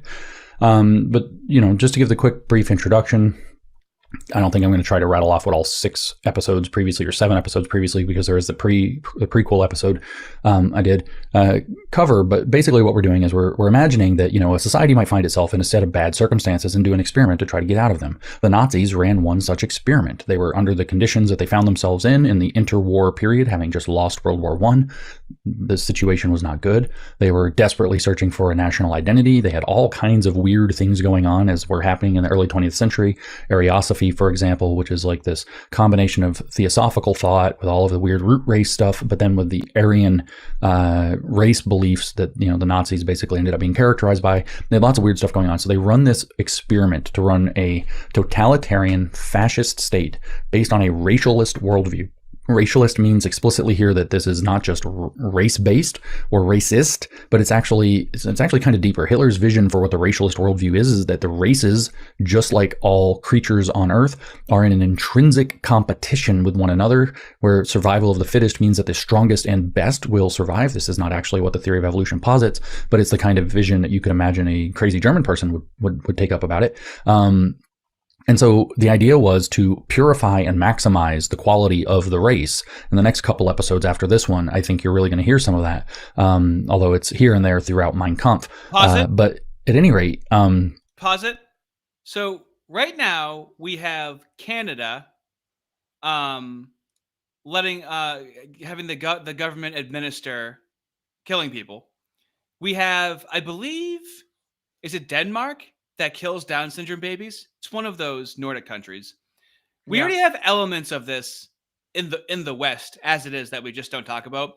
But everything has to be discussed through the post-World War II messaging. It's just that fucking easy.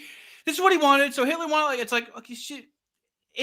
During that time, okay, is that such a terrible aspiration that he's trying to make the best people possible? Is it the worst aspiration? Mm-hmm. Well, I mean, obviously, yes. Right? I mean, you're not allowed to prioritize any race over any other race, man. Don't you know we're all exactly the same, bros, right? So if you took every single white American out of America and you replaced them with Somalians, the country would be exactly the same, right? Because as long as those Somalians believed in the American propositional nation, nothing would change, bro. Right? Can you check your Telegram real quick? Can I check? Sure. What do we got here? What's this? Oh my god! Wait, someone just sent this to me. I don't know why. I don't know how. Looks legit. I don't know. That might be some sort of real picture of him. That looks about his build. Thank you for that. Okay. Let's keep going. Let's keep powering through. I didn't need to see that. Oh. Okay, right.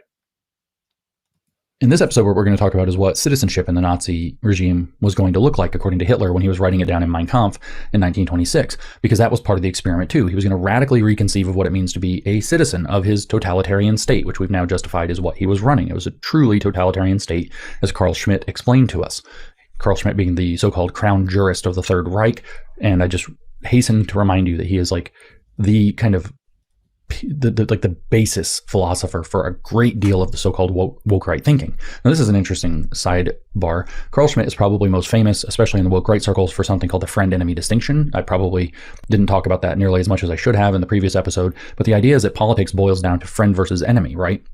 It turns out this idea did not originate with Carl Schmitt. The communists definitely used it, where people were classified as people and enemies of people, whether or not. You pause it. Total blackout baiting goes, it would have cost you guys nothing to not show us that.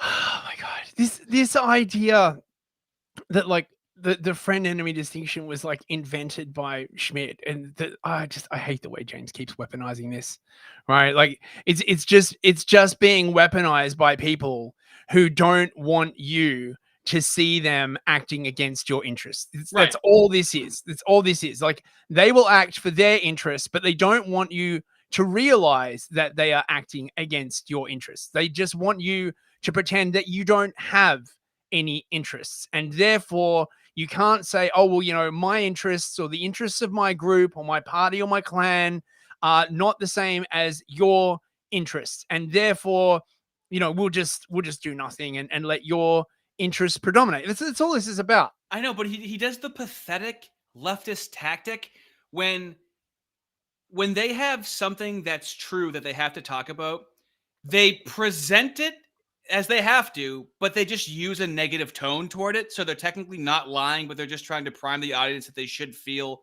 not good about it. Do you know what I'm saying? He's not really making any actual argument against what he's saying. And he's confusing friend-enemy distinction with polarization, which is a different concept. Polarization is when a society gets pulled in two different directions, and you have one or more poles of political thought sort of fighting each other. You know, the essence of sort of liberal democracy is that you rule from the center. The idea is that Quizits Chatterak goes, no, Newsfest. He penned it. Carl penned it. Remember? He penned it. Yeah. Yes. So your polarization is a different thing. Polarization is when... Holy shit! I'm sorry. Quizix Chatterak sent 5 gifted memberships. My dude Areno, my little dude Arini. I swear to God, I'm going to find a way to send you guys a shirt once the merch is up. I have you committed to memory. I very much appreciate it. Thank you very much, Quizats Chatterak, being very Chadley right there. So polarization is a different thing. Like you're seeing it with the left and the right at the moment, because both political systems or both political sort of zeitgeists or whatever have diverged massively, and there is no longer a sort of center that they can both come to terms with. This is not the same as the friend-enemy distinction, right? You know, whatever, right? Like, I mean, do a year of Pulsi. Just go. There it is. I knew it. It's always bubbling under the surface. It is. It offends me, mate. I feel like physical pain watching this guy like mangle a subject that I love so badly. It's god damn it. Did we get a super chat? Did we get a super chat?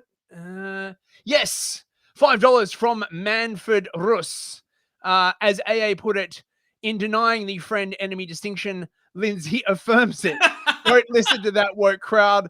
Listen to me. Yes, exactly. In the very act of denying it, he affirms it, because those who believe in the friend-enemy distinction are his political enemies.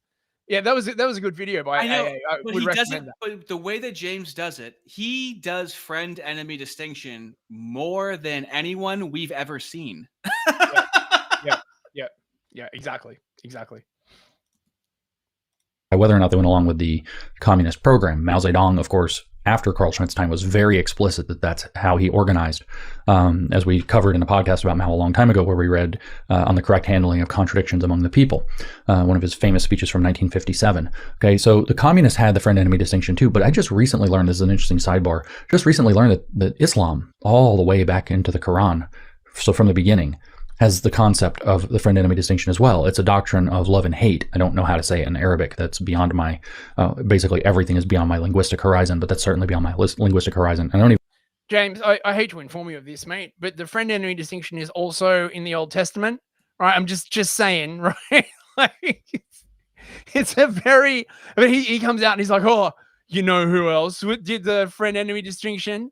Muslims, right? And we don't like them, right?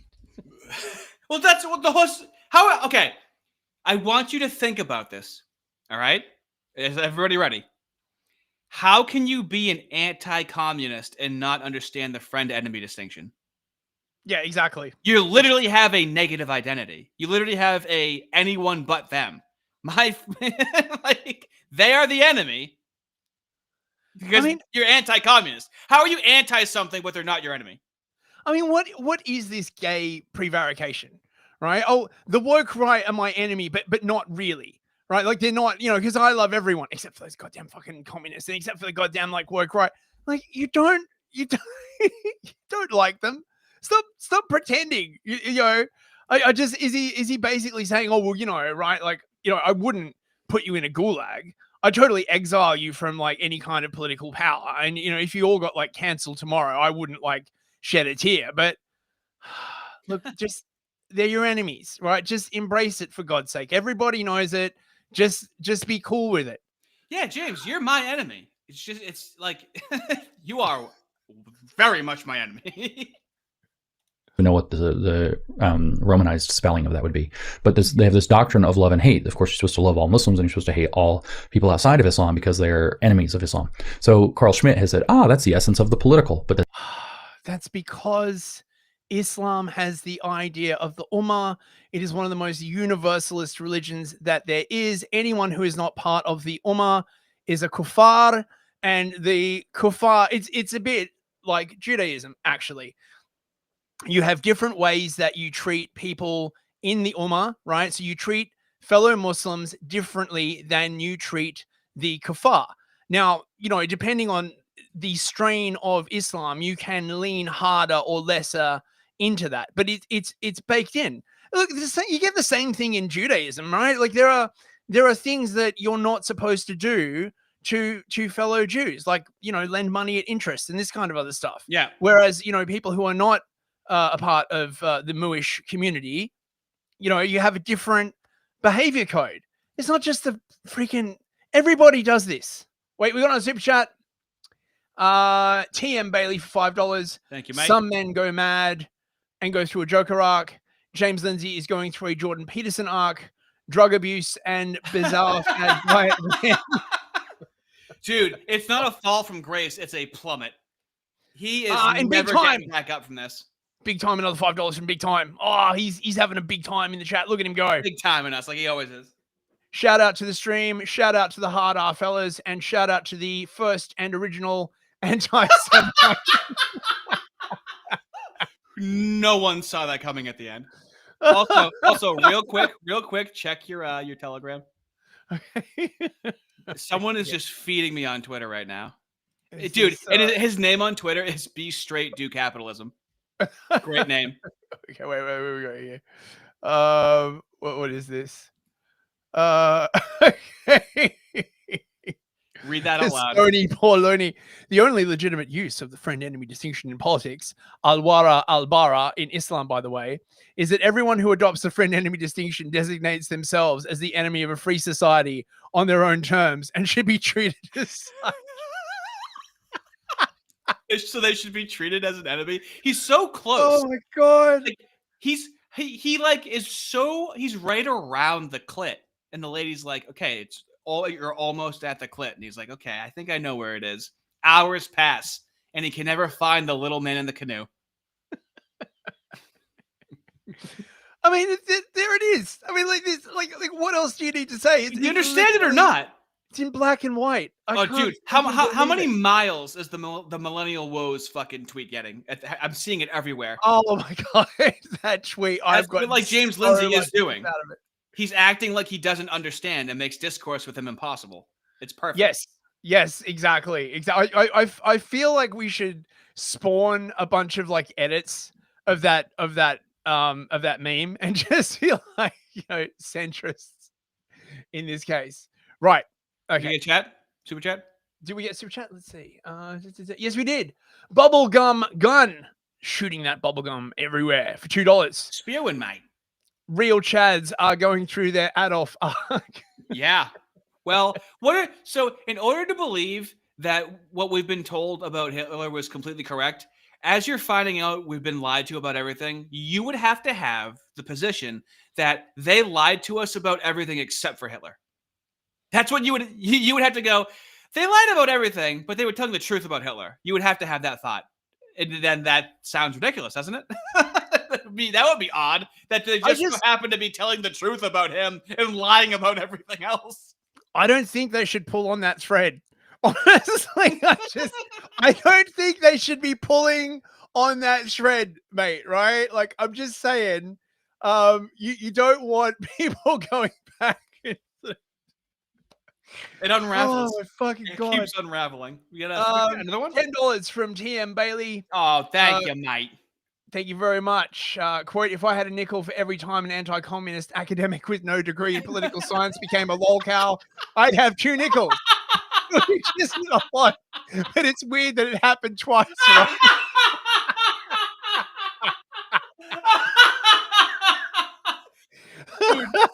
Dude, it really is a thing. That you want to know what? It seems like it happens more than it does because of how much space the two people take up that did it. Oh my god. Oh, dude, that's fucking funny. But actually, like, there's a whole sort of cluster of suborbiters who are basically exactly the same thing. A lot of them seem to have philosophy degrees. Actually, well, I think I went into this in autistic detail on like the last stream. Just like arguing with these people with a philosophy degree. You're like, yes, right. But how would you make an actual political decision? Oh, yes, but what about the framework of the people? What do they believe that informs the decision? Just like, mate, you're going to get your face eaten off, right? You're going to get run through with a cutlass, right? They're going to break open your head for the gold nuggets, right? And steal your family as slave. But what philosophy informs them? I think they just like killing and raping people, right? I don't think it's that complicated. Right.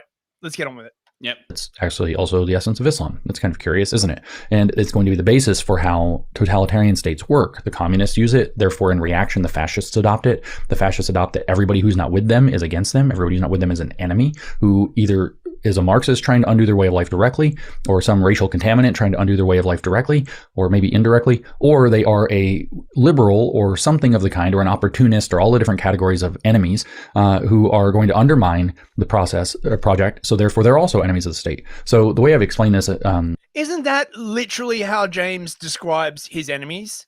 As people who are going to undermine the project of the state? No. When has he ever said the woke right is going to undermine? When is he? Oh, dude, I could easily find him saying that they're undermining it. He literally said that on the Fox News thing that we just watched before. Oh my god. He's like, they're undermining the MAGA movement. Dude. But this is why he reminds you of a leftist, is because he has no shame in immediately contradicting himself. That's where it feels familiar, but he does it more than all of them combined somehow. He really is a Hall of Fame cow. Dude. Elsewhere, in a lecture series I gave in Dallas, Texas recently, I actually explained that rather than thinking of a horseshoe, think of the set of scales, right? And so the pan on the left you can think of as communism, where the pans are where you put the things that you're weighing in the scale or balancing, and the pan on the right is fascism. And what I said is that the view from either pan is that the other pan is perfectly evil, right? So fascists see the communists as the perfect evil, communists see the fascists as the perfect evil, and what they do is that they blame the entire apparatus, the entire scale, for the upholding of the other pan. So if you killed off the liberals who represent the crossbar and all the other things, then the other pan wouldn't be there. There would just be the fascists, right? You want to know what would help is any production value of like showing it on screen, a drawing, a diagram, something of what he's talking about. Yeah. But he's just trying to fill time in his lonely, pathetic life. Doesn't he have a production team or anything? There's not one other person that wants to work with him to actually make a graphic or have any sort of creativity and passion. And he's passionless. Can we agree on that? He's absolutely passionless. James, just get a copy of OBS, mate. It's free. right? Everybody uses it. You just set up like a very simple frame. Yeah. You could show you could show like browser windows. He'll learn something new, right? That's what he'll do. He's a good learner, right? He's really adaptable. Her chain for $5 Canadian loonies, I believe they're called, for 5 loonies. It's a whole asylum up in here. Just how like the left thinks themselves into mental illness, so does James Lindsay. I don't think so. I think that he knows exactly what he's doing, and I just don't think he cares at this point. You haven't created an entire psychological profile based on your own erratic speculation. Okay, so you can't. I have knowledge. Okay, I have the gnosis of what's really going on in his head, and I have an entire profile built up. I was looking things up because like what really made me think this is that his Chinese martial art, there's like Eastern philosophy. A lot of these kinks were supposed to be worked out, and then they turned their back on him. So like, even though he's an atheist, he's had access to like ways of being calm and dealing with people and frustration and stuff like that. And that didn't stick with him. So nothing is going to stick with him. And you can be an atheist and do the I Ching. It's not like Chinese mysticism like requires like. I had a spiritual arc as an atheist, right? I'm pretty down to earth. Like I understand, metaphysical. I don't understand metaphysical philosophy, but like understanding metaphysical concepts in terms of action, I understand. I would put it. Noel Druid for €5. It's okay to be enemies, James. It doesn't mean we have to completely annihilate each other. We're not of a swarthy persuasion. Exactly. It's so we don't annihilate each other. Isn't that the exact point of making that pointing that out? Yes. Yeah. That's exactly the point that James never addresses with Schmitt, where Schmitt is basically saying that it is ignoring the friend-enemy distinction and trying to impose a universalist system that eradicates the natural differences between people and between groups, that makes the violence, when it eventually erupts, that much worse. So, this whole idea that Schmitt is like, I love how politics is friend and enemy and, like crusher. That's not what he's saying at all. Okay. And so everything is part of the enemy category because it's all aiding and abetting the enemy class. So the communists, you heard this with critical race theory under the idea of white complicity, where, even even racial minorities could be white complicit, but a lot of white people were complicit with racism. So they don't get to escape. In fact, Barbara Applebaum wrote in Being White, Being Good.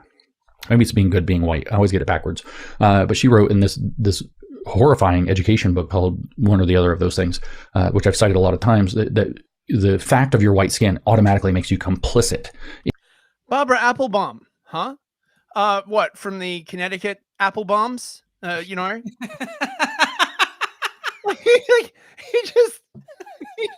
can't even help himself.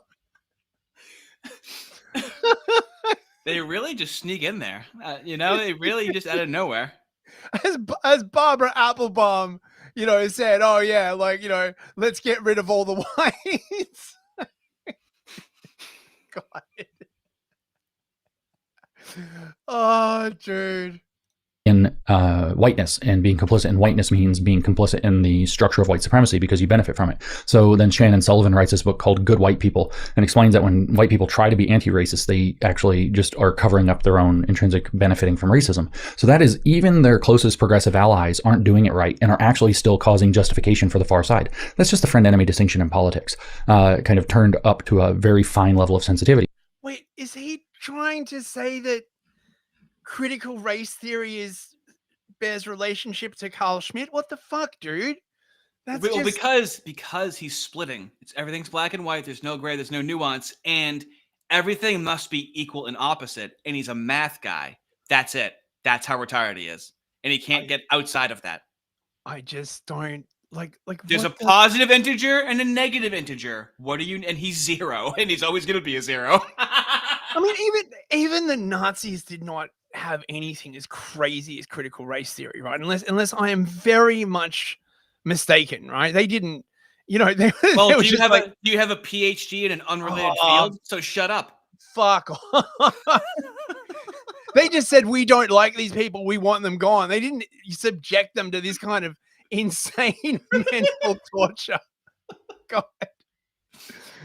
And this is what Carl Schmitt forwarded as part of the model for how the Nazi regime or the totalitarian regime of the Nazis was going to work. That's in fact what makes it totalitarian, because in every part of life totally has to be brought under the Nazi ideology. So the Nazis, my point with calling this the Nazi experiment is that the Nazis decided to run this experiment to see if a totalitarian fascist state based on a racialist ideology of German racial superiority was a good... But wait, don't we live under liberal totalitarianism?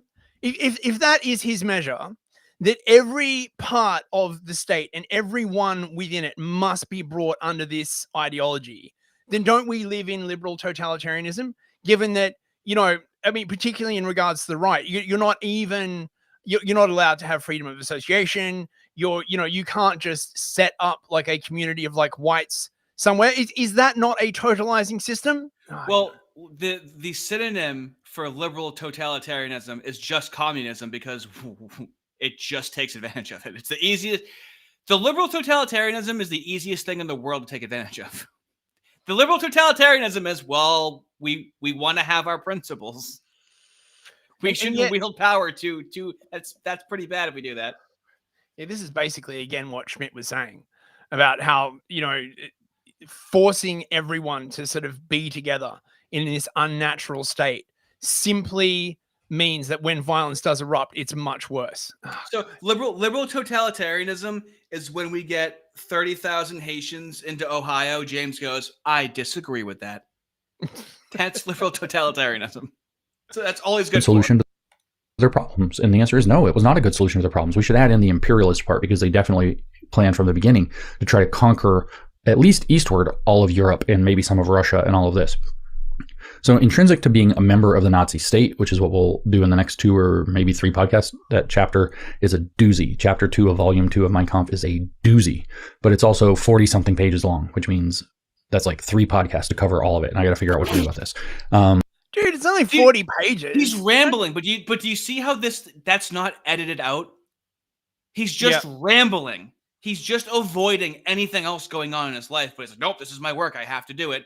And they're getting like 5,000, 6,000 views on this. And it's like, dude, you could be getting like 20 or 30,000 if people could see your face. It was edited. If you just put some production value into it. Like me and you work harder than he does. That's the crazy part. 3,000 views.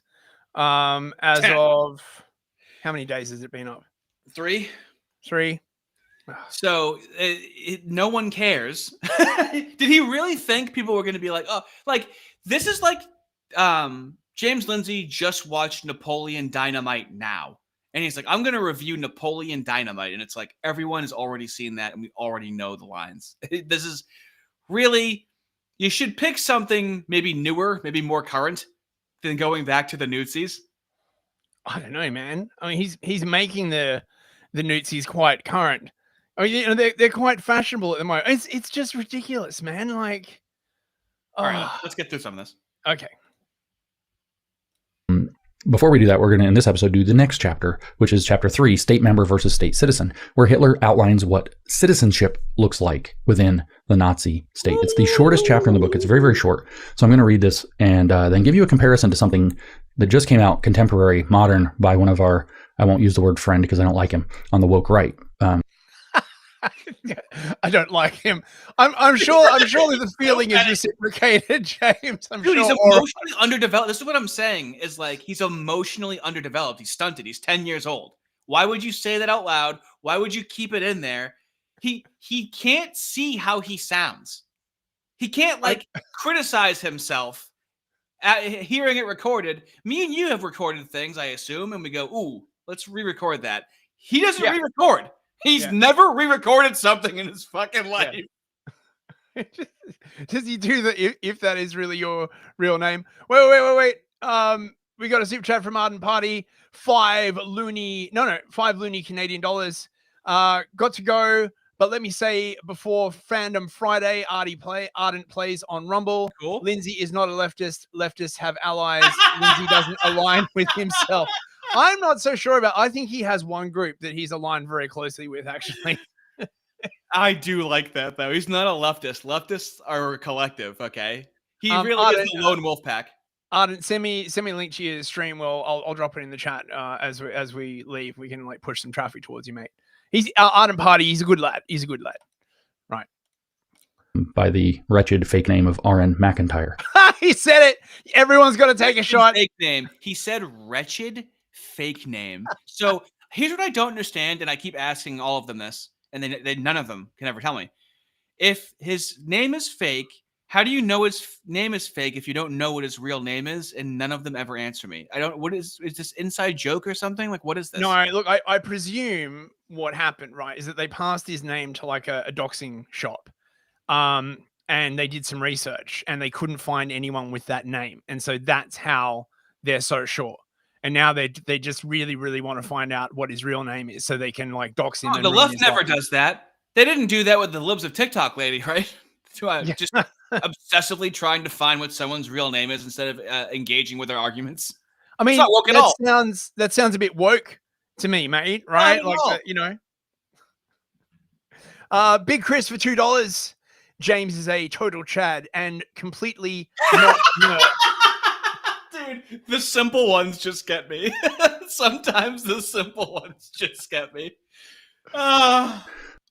So first, let's read Hitler, this 3 or 4 page chapter, state member versus state citizen, to understand what Hitler's idea of citizenship looked like. Now, remember, we already talked in the past in volume, I think, 4 or 3 or something, about the individual and that the individual real. Sorry? He has no idea. Well, he has no idea when it was. Chapter 4, chapter 3, very linear intellectual mind we're dealing with here, right? Realizes himself through the state. In this episode, this is just a kind of very cut and dry, what is a citizen, what is not a citizen, what does citizenship represent, what does citizenship policy do? This is Hitler's view of citizens. I had to try to figure out how to work this in, but it's so short and kind of technical that I didn't really know what to do with it, but I've got the idea now, so I hope to share that with you. I'm not going to lie, occasionally Hitler makes me laugh. This first paragraph kills me. It's, in my opinion, relatively hilarious. The rest of the chapter is not so funny, but his wording just gets me a little bit. So I'll try not to laugh. Maybe I'll make it. I've read it so many times though. So chapter 3 of volume 2 of Adolf Hitler's Mein Kampf is titled State Member versus State Citizen. And here's how he starts. The structure that is today erroneously called the state identifies only 2 kinds of men, citizens and aliens. Citizens are those who possess the right of citizenship either by birth or later by naturalization. Okay. Foreigners are those who enjoy the same right in another country. In some places, there are also comet-like beings that are considered stateless, who simply wander the universe. I mean, is this really that? Okay, but it's Hitler said it, and you see, but he's saying exactly what he said. There's nothing wrong with what has been said so far, but he's trying to guide people with his tone like they're dogs. He's like, and it's like that just makes complete perfect sense. Right. That differentiation. So especially back then, dude. Especially back then. So he's saying that there are citizens of your country, there are citizens of other countries, and then there are people who are stateless. That's literally the way it exists like now. I don't... But it takes him forever to say it. He has to use as many words as possible to say this really simple concept so he sounds smart. These are persons who have the, quote, honor not to belong to any of the present-day states and possess no right of citizenship anywhere. So let me make clear who he's talking about. He's talking about the Jews, and I know you're not supposed to use this word for them, but I don't care, and the gypsies. So he's talking about Jews and gypsies is who he's talking about, that are comet-like beings that are considered stateless who simply wander the universe. Right, well, I mean, that might not be politically correct, but that is a relatively accurate description of the populations that would wander Europe during this period. Isn't it politically correct because they sucked? Because gypsies are pieces of shit. Does anyone like gypsies? You're not allowed to say that. You're not allowed to say that. Shit in the street. They make up their own fucking rules. They fucking suck. Fuck them. I mean, the gypsies are like fundamentally nomadic, right? And I presume this must have been written before the establishment of Israel. So therefore the Moors were also like this. And this, this was the whole Don't we always leave that out of the story? This was the whole impetus between about Zionism, which was like a huge thing in Germany around this time, which is why they had the Havara agreement and the resettlement of weren't they trying to be like, you guys got to get the fuck out of here? the moves were also like, we've got to get the fuck out of here, Yeah. right? This is not like a one-sided thing. There was this huge movement among German Maori that they needed their own place to go, and there, you know, none of this friction would be a problem if we only had our own country. And then the National Socialists wanted to give them the island of Madagascar, but you know, that didn't work out. What they really, really wanted was the mandate of Palestine, basically, because Jerusalem and stuff like that. So, I mean, weirdly enough, the phrase "the Mooish question" doesn't come from the Nazis. It was originally invented by the Moos to talk about their situation. It was only later that it acquired these sort of rather dubious connotations that it has now. Big Chris for $2. The woke right is totally not con Inc. Thanks, mate. Who have the quote one more honor that's in our not chat, to I belong to any of the present day states and possess no right of citizenship anywhere. That's going to be very important later, though. I want you to pay attention, in particular, that the Jews and the people that have been called gypsies do not have a home state. That's very important, and thus no right of citizenship anywhere. Today, Hitler tells us the right of citizenship is acquired primarily by birth within the boundaries of a country. By the way, this chapter is racist, so you're going to have to bear with some stuff. Race or membership in the nation plays no part. Oh, no. We're talking about Hitler, and he's like, so, warn you. Like, this is why you have to be right-wing, dude. What a fucking pussy. Shut the fuck up and just say it. See, you would be forgiven for thinking to yourself, I'm surprised it's actually not more racist, right? I mean, you know, given this is But he just the gave a mustache fucking man we're trigger talking warning. about. That was a trigger warning. At all. A Negro who used to live in the, that's not the word in the straight translation, by the way, who used to live in the German protected territories and now has a residence in Germany, brings a, quote, German citizen into the world if he has a child. Obviously, Hitler does not think that that's a good thing. In the same way, any Jewish, Polish, African, or Asian child can be declared a German citizen. That is one kind of naturalization, by birth within an extended territory, and there is another possibility for later naturalization, by paperwork. I'm just going to let that word paperwork linger here. In fact, the title of this episode is going to be something like The Problem of Paperwork Germans, or Paperwork Germans Are Not Your Country. Title. He's brainstorming for the title right now instead of keeping it out. He does this a lot. Like, he'll literally brainstorm the title while he's like doing the podcast, Which is very strange. But that's an informal podcast like what we're doing right now. We're not claiming to tell you a linear literary story. We're not acting like these are published works that are chronicling history like he's doing. So he has this like veneer that it's like, you know, just listen to it. And they're all like, yeah, just listen to his 3-hour thing. And it's like, I listened to it, and 15 minutes into it, he's talking about this guy, Orrin McIntyre, in chapter 2. It has nothing to do with the fucking title. None of them listen to it, dude. It's so embarrassing. Or something like that. Maybe Paperwork Germans Are Not Nazis. So that is naturalization by birth is one kind of naturalization, and there's another possibility for later naturalization by paperwork. There are various qualifications required to become naturalized like this. For instance, the prospective candidate will preferably not be a burglar or a pimp. He will be politically safe, which is to say he is a harmless political fool. And finally, that he will not become a burden on his new national home. Now, of course, Europeans listening to this today are going to think, oh my God, it's even worse in Europe now. This is why it's important to think about the Nazi experiment and what a huge failure it was, because it's one way of dealing with these problems, and it doesn't. I don't think the failure of National Socialist Germany was because of their immigration policy, James. I'm going to go out on a limb here, right, and say it's probably because of the war, like not their immigration policy, right? I mean, unless I just love how he keeps saying like the Nazi experiment failed. Like, okay, well, you hang out with neocons. How did the neocon experiment go? So we can do all these other failed experiments over and over and over again and not change them. But this one failed experiment, we can never even attempt to change it. And I think we all know what to change. Like, it's no mystery about what parts of it have to change, by the way. I mean, the only possible interpretation I can make from this, right, is that he's saying that the reason why their immigration policy was responsible for their downfall was because they expelled the Moos, and the Moos wreaked horrible revenge on them. That can't be like what he's trying to say, surely, right? You better say it quicker, goddammit. Jesus Christ, dude. It takes him so long. Work. It's not a good one. In fact, if one is believed to be a potentially good taxpayer, his state citizenship can be rushed. Racial considerations play no part whatsoever. As a matter of fact, again, in the present-day Europe, United Kingdom, Canada in particular, possibly some of the other places, you don't even have to be a potentially good taxpayer. As a matter of fact, it's preferable that you're not, that you will become a dependency on the system. The Democrats in the United States have been pushing this idea. So again, we find ourselves in these circumstances where we have to find solutions to real problems. These are serious problems. These are country or civilization or society ending problems. We have to find solutions to those problems. Our leadership, other than President Trump, seems to be against us in finding solutions to those problems. And we have to figure out something to do about this. And again, the point of talking about the Nazi experiment as an experiment is that's not the way. Like, that's a way. It's a...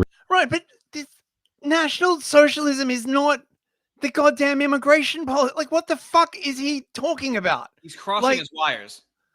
Oh my! He's getting ahead of himself and behind himself at the same time. I just don't understand what the hell is he actually saying here? Really bad way. It doesn't work. But let's go back to continue with Hitler. The whole process, he says, of acquiring citizenship is pretty much like joining an automobile club. A person sends in his application, it is checked and approved, and one fine day he is informed on a slip of paper that he has become a citizen. The information is even put in a humorous and joking manner. The applicant, who was previously a Zulu or a Kafir, again, I told you, this is a racist chapter, is notified, Kafir. quote, Excuse me, we all know Kafir is racist, right? Oh, sorry if there's any Kafir people listening right now. I told you it was gonna be fucking racist. What a fucking dork. It's South Africa. It's the South African N word is what kafir means. Not as opposed to kafar, which is the Islamic word for the Arabic word for unbeliever. Oh, okay. No, kafir, not kafar. Yeah. Thank you, James, for teaching me that. See, Fist, you should listen to him. He might teach you something. See, there you learn a new slur, everyone. Thanks, James. Exactly, dude. This is like, did you guys have DARE in school where it's like drug abuse resistance education? And they're like, here's weed. Here's what weed looks like. Here, smell the weed, okay? Don't do the weed. Now, here's alcohol. Here, get that a little sip. Like how that tastes? Don't do that. And they just show you all these drugs that make you curious about doing them. This is exactly like what he does. Smell the weed. Touch the weed. Don't do it. It looks really fun, I know. It'll make sex feel amazing. Don't do that either, okay? And here's what sex is. Let me show you. This is what they fucking do over and over again. This is what he's doing. He's like, okay, here's all these ideas, and I'm gonna put them on the table and walk away. You gotta promise not to use these ideas, okay? By these presented, you are now become a German citizen. End quote. This magic trick, Hitler says, is accomplished by the signature of a state official. What heaven could not attempt, meaning to create a national identity out of somebody of a different national identity. Right. What heaven could not attempt, one of these Theophrastus Paracelsus. That's not what he's saying. Yes. What he's saying is that the state can't turn an African into a white European. That's what he's bloody saying. Not that you can't turn someone of one national identity into another one, right? He's a racist. I knew it. Quizits Chatterack. DARE is where I learned how to roll a joint. I knew it. It's a very common story. I'm sorry, go ahead. How did he just forget that Hitler was a massive racist? And suddenly he's like, oh, you can't turn one national identity into... He's saying you can't turn a kafar into a white person. That's what he's fucking saying. I know, but it's like the way he sets it up. Like, have you seen like the original movie Caligula with Malcolm McDowell? Yes. It's essentially a porn film. Now imagine before you're going to show someone that you go, now I'm going to warn you, there's swearing in this. Like, yeah, dude, we know Hitler was bad. He's like preparing you for the racism. Like, man, I haven't seen Caligula in a long time. I should rewatch that. Officials can do with a scribble of his hand. And it clarifies in a note, Theophrastus Paracelsus was a Swiss alchemist, astrologer, physician in the 1500s who traveled in Germany and was connected to Lutheranism. He is meant to be a magician in this reference, even though Theophrastus disliked that label. So what Hitler's saying is heaven couldn't make somebody of a different race actually a German, but these alchemical or alchemist state officials can do so with a scribble of a hand. He goes on, he says, one scratch of the... I'm using this from now on. It's alchemy. To Yeah. say that a Somalian can be an American is alchemy. Thank you for teaching me this. That's a fucking brilliant line. And Hitler is being like an absurdist comedian in this moment, isn't he? He's like, it's magical. You think it's just magical, like it's alchemical, like you can just turn them into like a magician. Like back then, that must have fucking killed. I mean, in the beer hall. He's just restating that thing that everyone in Europe is now saying, right? Where you get 1,000 Somalians come on a boat, and as soon as they step foot onto England, like boom, suddenly they're English. It's like, yeah, but did you know that Hitler said that? Do you really want? Yeah, dude, I know, and that's why we do this. We need to break the conditioning. I mean, it gets in the way of any conducive conversation. Does James offer any solutions? Never. No, all he does is make me now go, oh, what are you, a fucking alchemist saying that Somalian can fucking turn into an American? What a brilliant line, dude. It's alchemy. How is it not alchemy? Hey, man, America is a propositional nation. Yes! Right? Fuck. Pen and a Mongolian Wenceslaus is suddenly turned into a real, quote, German. So Wenceslaus is a name. It refers to the Czech saint Wenceslaus, but here he's imagining him as a Mongolian instead. So there is no Mongolian Wenceslaus. It's just that you have this, I think he made the imaginary Mongolian person, dude. No, look, I think he is referring to the fact that Wenceslas was a wanderer. I think James is completely misreading this. If I recall correctly, Wenceslas wandered Europe. So when he's talking about a Mongolian Wenceslas, he means like someone who just wandered into your country, basically. Yeah, you can tell that James didn't do any research on that. He's just trying to use his stupid American brain to make it make sense. Bloody hell. A great person who happens to be Mongolian, they can be transformed with one scratch of a pen into a, quote, real German. No attention, Hitler complains, is paid to the race of one of these new, quote, citizens. His physical health is not even considered, though he may be crawling with syphilis. Nevertheless, to the modern state, he is welcome as a citizen as long as he is not a financial burden or a political menace. And I reiterate that our present situation is, in fact, that they want them to be financial burdens and political menaces. Every year, Hitler says, these structures we call states absorb poisons which they can barely survive. Yeah. Now, if you're thinking about some of the stuff that's going on in the world today, you can see how that sentence might resonate with you. And I warn you. I mean, yeah, it kind of does, to be honest. The way that James says it, too. From now on, when someone goes, did you know Hitler said that? I'm going to go, yeah, but did James Lindsay say it? And they go, no. And then I'm going to go, I don't care. As long as I'm not copying James Lindsay, I'm fine. Okay, right. So Sex Freakman for €5 says, no, Paracelsus has attempted to turn Indian people into Japanese people. In his alchemical diary, he said he only managed to boil the subject. Is that real? I don't know. Is that real, Mr. Freakman? I know Paracelsus was like a sort of itinerant alchemist. I think I like read some of his stuff. Listening to James Lindsay is worse than drugs. If you listen to a half an hour of James Lindsay, you no longer know if anyone is joking or being fucking serious. Man, I love our chat.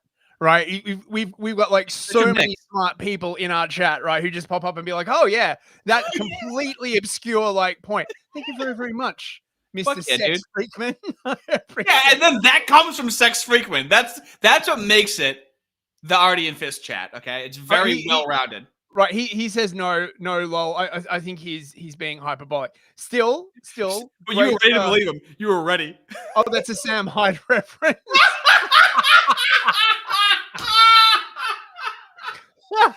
That's embarrassing. Nice. Bubblegum gun, spewing that gum everywhere for $5. Evolution is a Christian concept. Hitler called it for how ridiculous it is to think that one race can evolve into another through this magical alchemy. Oh, that's a very interesting point of view. I presume this is the sort of pushing back against like the out of Africa thing, which I understand has suffered some quite severe damage academically recently. But this idea that we was all originally Kangs, and then we evolved from Africa. Everyone evolved from like Africans. I don't. It is up to you right now if you want to go to the Oron part of this. Look, we may as well. We may as well, right? I think it's like 25 minutes roughly. That'll give us a little bit of the tail end of what he's saying into Oren, I believe. Okay, let me see. 25. Roughly. See where you land. Okay. Man, that AI animation is like great, man. I'm just like watching it, like watching the colors like bleed out. Right. Okay, so we have established that he doesn't know what the fuck he's talking about. James is like, Hitler had some good points there. And now he's going to talk about his nemesis. Well, the good points that Hitler made is like, yeah, you're just not. It's exactly what we're saying now. And then James Lindsay has the bright idea to go, now I know that seems pretty fucking appealing, doesn't it? It's like, yeah, dude. Yeah, it fucking does, actually. Now that you mention it. Yeah, it does. Okay. Oh, wait. I should just summarize the rest of it. Excellent. Okay, right? Yes, thank you. Okay, so look, basically to break it down, Hitler says that under his system, there will be essentially three classes of people. You will have citizens who are Germans, who are like racially Germans, who are born in Germany. They will have to serve in the military, but they can also serve political office and they can vote. Then you will have a second class who are subjects, who are not Germans. They still have like property rights. They can engage in commerce, but they can't vote. They can't join the army, and they can't hold political office. And then you will have essentially the stateless who have no sort of role in the state and no protection. Basically, yes. That's basically summing it up. Which and of course, sensible. And of course, James is like, oh, isn't this terrible? Something tells me that if this had encompassed the moves, if they had been embraced into this system, it would have been fine, right? Something tells me. What are you talking about? If you go to Israel, it's not like that at all. Everyone's treated the same. It's a liberal paradise in Israel. Doesn't Israel literally have that system? Yes! Something similar to it. God. Okay. Let's get on to Oren McIntyre, if that is your real name. Dude, they're so salty like a leftist. Oh God. Right, the German race. He even says that he wants to undo the previous mixing that has already occurred to contaminate German blood. So there's this eugenics program, right? So it's going to treat people that are on that track completely different from other people. But what you're going to end up having in that situation is a racist state acting in extremely racist ways to create more and more clearly defined parameters of a race that is supposed to advance toward what? Toward all the fascists love the Nietzsche's Superman, the Uberman. I don't think isn't the Nietzschean Übermensch like the singular man of history? But it was done in a racist way with racist people. Okay, this is an intellectual we're dealing with here. Wow. So you mean he was not only racist, but he was also a Nazi? Wow. Oh fuck me. There's a second person bringing up Oron's tweet right now. So if you want to read that chat, and I'm just gonna look for it. Okay. And then we just go back to playing it, and I'll try and locate it. Theodicy Ninja for $5. Did you see Oron's tweet affirming that Jesus is the only way to God and modern Judaism is a false religion? James called it woke right. Of course, I think I did see that. It seems familiar. Just play this, and then I'll just send it to you. Okay. The idea of the overman who is greater than human. When a person receives we're almost done, by the way. When a person receives his certification of state citizenship, Hitler says he must done, by take the way, a solemn and it's half over. I'm telling you, the second half of this is Oren McIntyre. See how he's almost done, and it's halfway through? Keep that in mind. Oath to the national community and the state. So the national community is the Volksgemeinschaft, which is this, which means the people's community or folk community. It means the race, actually. This oath must be a common bond that brings together all social classes. So it's socialism within the race. Everybody is equal within the race. Doesn't matter if you're only. Wait. I thought socialism was classless. Isn't that one of like the main sort of things of like? No, you're thinking of communism. That's way different than socialism. Communism is classless. Socialism isn't. Very different things. Right. Of course. Thank you very much. Only unequal according to your leadership principle, which is how much service you can provide to the state. You are not It doesn't matter which class you're in, worker, leader or whatever.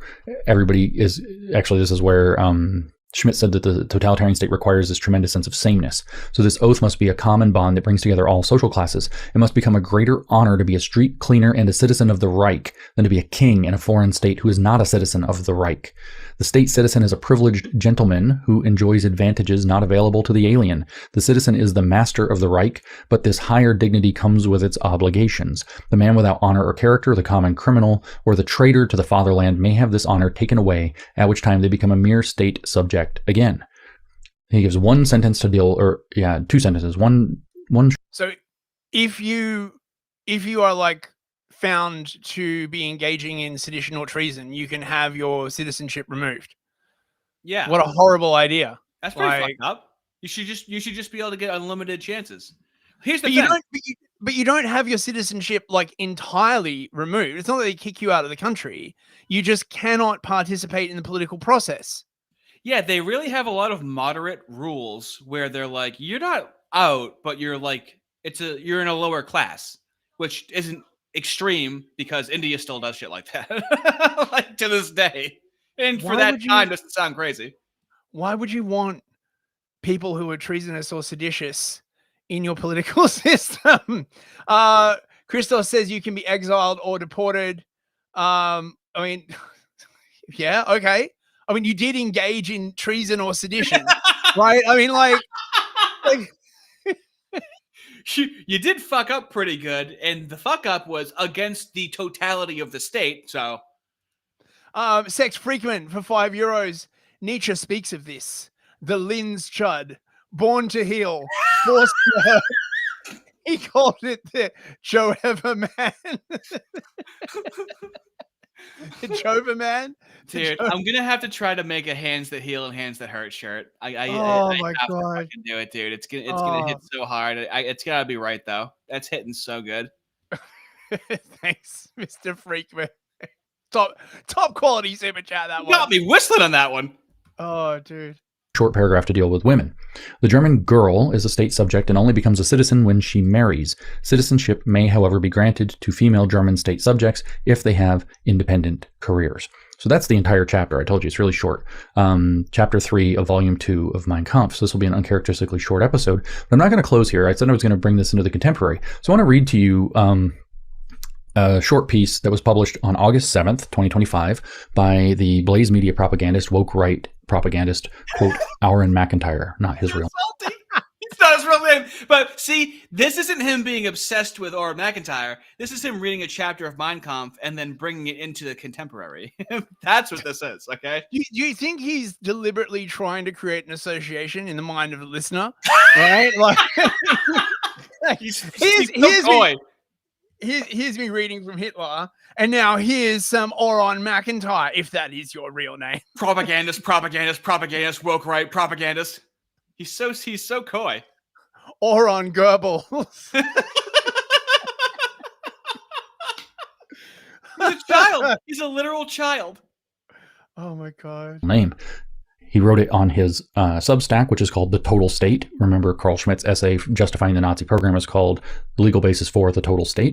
And might I add, since I've actually read Oron's book, Oron is not in favor of the total state. Oron's book is basically arguing that liberalism has become itself the total state. Right. That because the way democracy functions, and you need you need to control the minds of the people so they will vote for you, that the functions of the state begin to bleed out of the actual sort of state-making apparatus into media, into religion, and eventually it bleeds out to cover all of the state in parts that would usually be regarded as civilian. And so there's no longer sort of just this core part of the state that just deals with state stuff. The political becomes everything, and conversely, that politics, the politics of the people begins to suffuse everything. So everything becomes political. That's Oron's argument. Read the book. Like, fucking look, why don't you open up Grok and get Grok to summarize Oron's book He's got to What do be you say? using LLMs at this point, right? Right? It's not that fucking hard. Like, seriously, my God.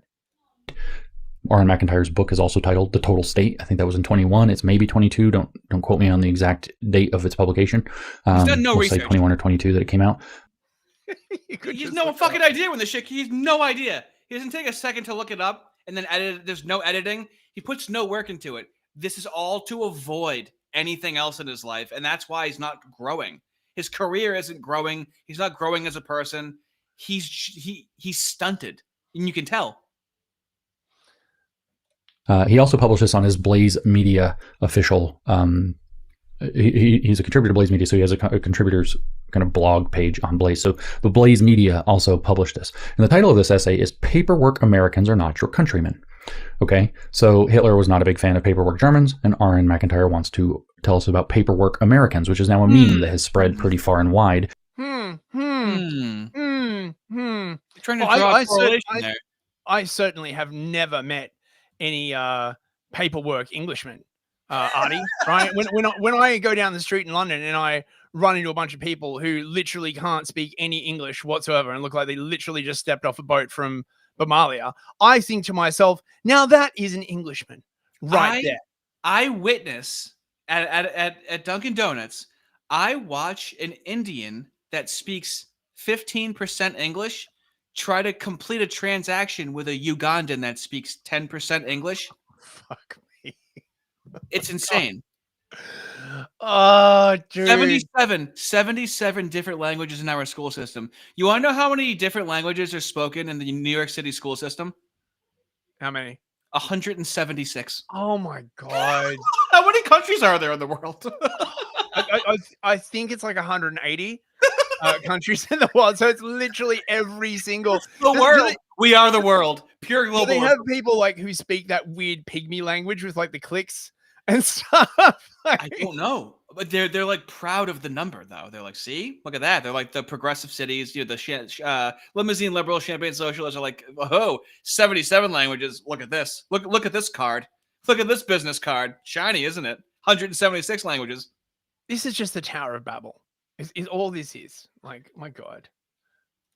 I see it repeated by a lot of people pretty much everywhere. So paperwork Americans who, gain their citizenship by the scribble of a pen on paper through some kind of alchemical process are not your countrymen, Aaron McIntyre tells us in direct defiance of what the Constitution says. Oh, yes, of course.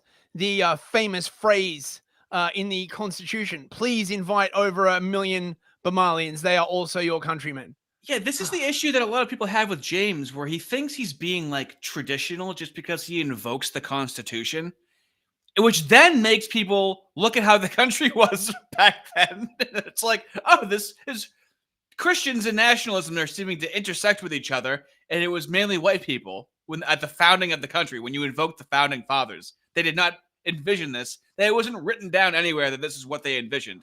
So then it causes me to have that opinion, which also disagrees with it. It's everything.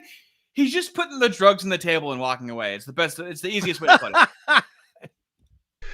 Now, he starts off by explaining himself a little. This is also very short. He says, at a recent Pan-American Congress in Mexico City, Representative Delia Ramirez of Illinois stood before attendees and declared in Spanish, I am a proud Guatemalan before I'm an American. That is true. This sitting congresswoman from the state of Illinois, Democrat, did say that. Aaron continues, Ramirez, who sits on the House Homeland Security Committee, helps shape policies vital to the nation's safety, yet she openly and proudly identifies with another country, and in a foreign language, no less.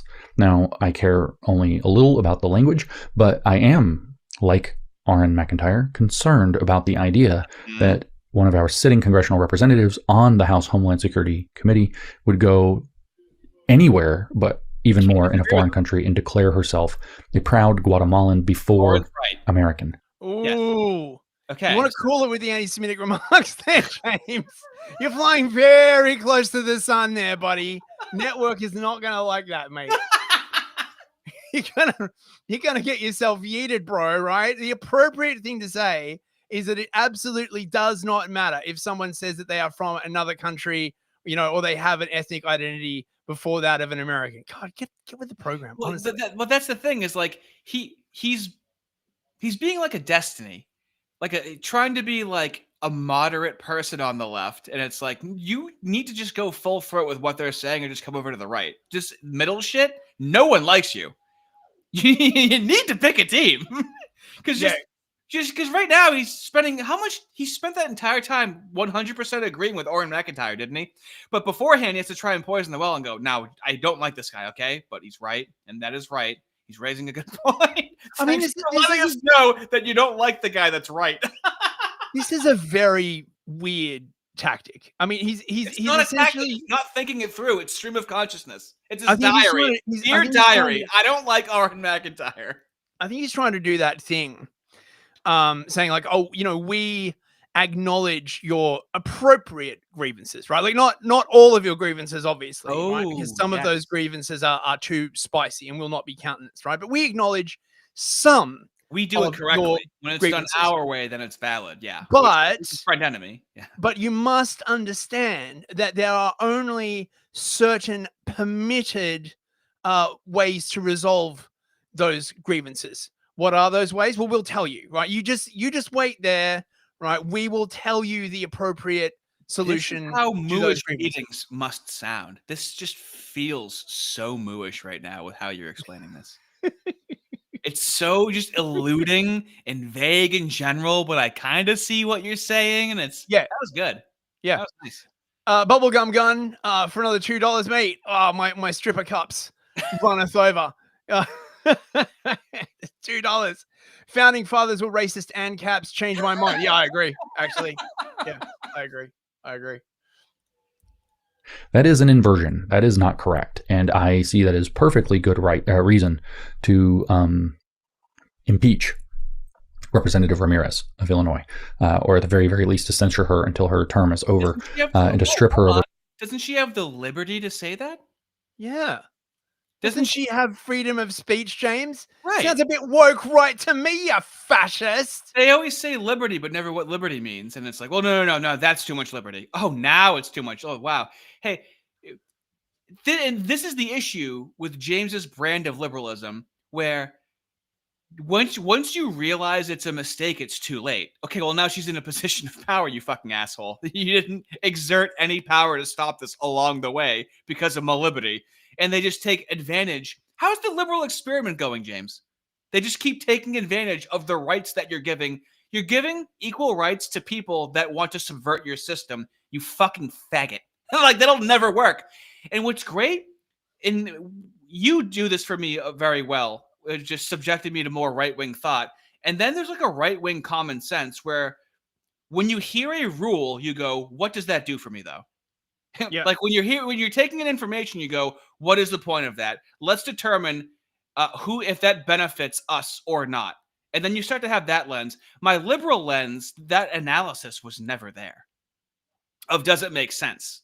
And you notice, right? You know what I'm you saying? Notice as well how the way James frames this is that how much liberty you should or should not have is something that should be continually tweaked by the state. Now, I mentioned this in, I think it was a podcast I did with Ben Boyce, but I want to reiterate this point. Mm-hmm. Liberty is when the stuff that you want to do is maximally coherent with the laws that you live under.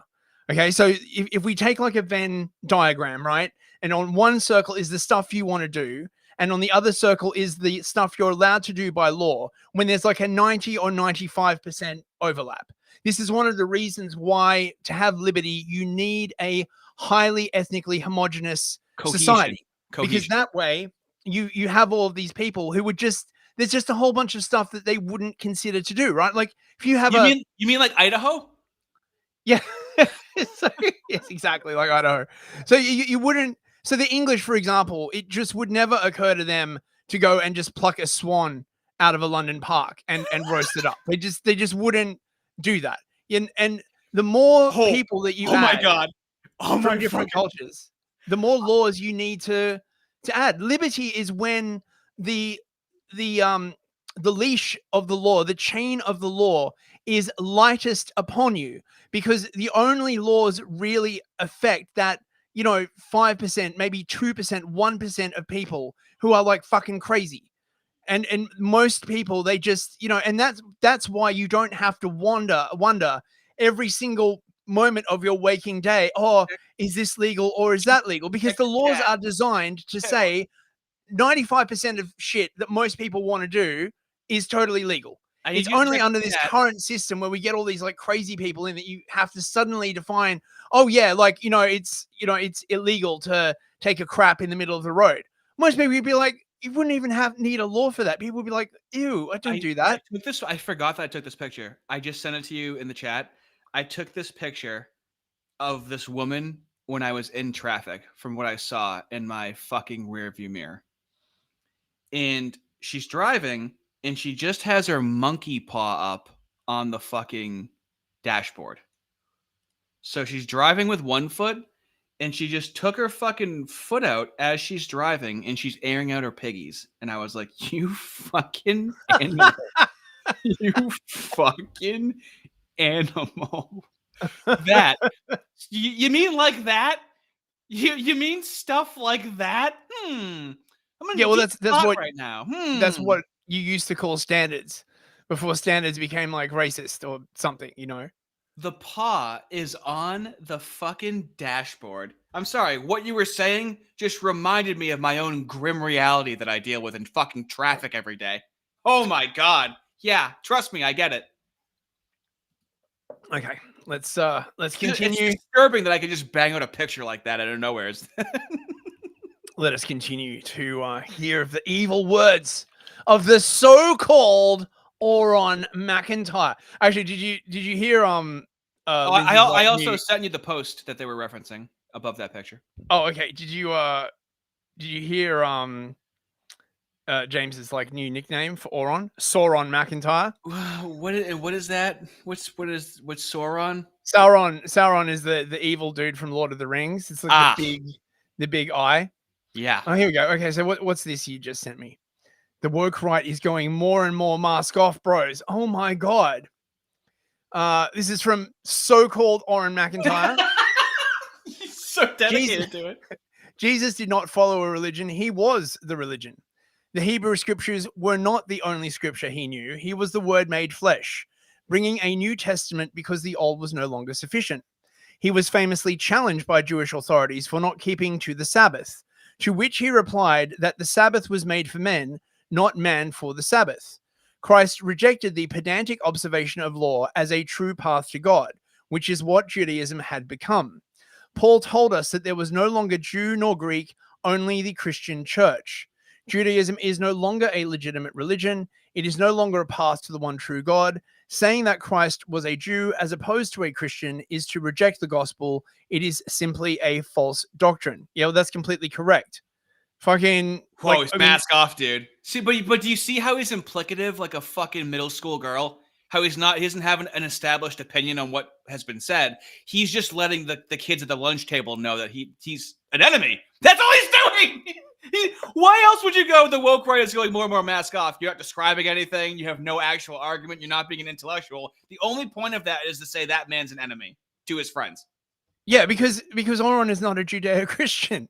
That's all this is. It's just, right? Like, oh, you can't have Christianity without Judeo-Christianity. Judeo-Christianity is a relatively recent invention. Wow, you're going more and more mask off right now. Everyone hear this guy? Everyone hearing this right now? That's all he does. He's a bitch. Oh my god. Right. Okay. Let's get through the rest of this. Okay. Wait. Committee status, especially the House Homeland Security Committee, you really should be, you are required to take an oath to the Constitution, and therefore you're going to put that first. And so this is a problem, and it should be dealt with. Ramirez isn't alone, McIntyre wrote. She's part of a growing class of politicians who treat their American citizenship as a formality. Many are first-generation immigrants. Actually, there are others in Congress as well. We know like Ilhan Omar has done that with Somalian. Many are first-generation immigrants. Ramirez isn't even that. She was born to an illegal immigrant mother who crossed the border while pregnant and secured birthright citizenship for her daughter. On paper, Ramirez is an American. In every other way, she is not. Actually, she is a birthright American, not a paperwork American. But Aaron is blurring the... He said on paper, you fucking idiot. You said paperwork, you fucking moron. Moron McIntyre over here. Let's call James Moron McIntyre. You fucking idiot. On paper, meaning when you look at the documents after you're born, there's documents. That's what those documents say, is that you're an American, you moron. Dude, I mean, way to prove his point. Like, seriously. Boundary there to make anchor babies also count as birthright or as paperwork Americans. So then he asks the pressing question of our time: what does it mean to be American? He doesn't answer, by the way. He does not answer the question. He says the immigration debate has forced Americans to confront the deeper question of national identity. I hate that, by the way. I hate that, where he doesn't answer the question, what is it to be a German? What is it to be an Indian? You don't answer. There's not a definition that you fucking just give somebody. It's a cultural thing. It's a meaningful thing. It's metaphysical properties to it. What does it mean to be fucking French? Like, I hate that. It's such a fucking cheap trap. Well, we know what James thinks an American is, right? It's a propositional nation. It's a covenant. It's a promise. I promise to be American. Yeah. So surely by definition, this Guatemalan woman is as American. If it's just a propositional nation, right? If there is absolutely no racial or cultural definition to being an American, then how can you exclude this brave Guatemalan woman from holding political power in your country, James? Well, hold on. What I want to know is, now, when she's making this promise, how does he know she doesn't cross her fingers when she's saying it? Oh my god! How do you get around that, right? Oh my goodness me! I literally never thought of that. Are you telling me that people might lie in order to gain access to like one of the nicest countries in the world? Surely that's not the case. I can't believe it. Oh. James, I hope you're sitting down. What if they break the promise like communists always do? You know how they're lying? you know, like how you alerted everyone to the fact that communists are lying and you can't trust anything they're saying? You know, it's something like that. The thing you were talking about 2 years ago that made you popular. Jesus Christ. Nearly everyone agrees the southern border should be closed to illegal aliens. Well, almost every conservative agrees. A lot of people on the left do not agree yet. But views on legal immigration vary widely, and those differences often rest on whether people believe the United States is a, quote, propositional nation. So this is one of these straw man characters that they've taken from, a phrase that has been thrown around a lot. Is America a propositional nation? Meaning that it's based on a bunch of propositions, not on a racial or ethnic identity.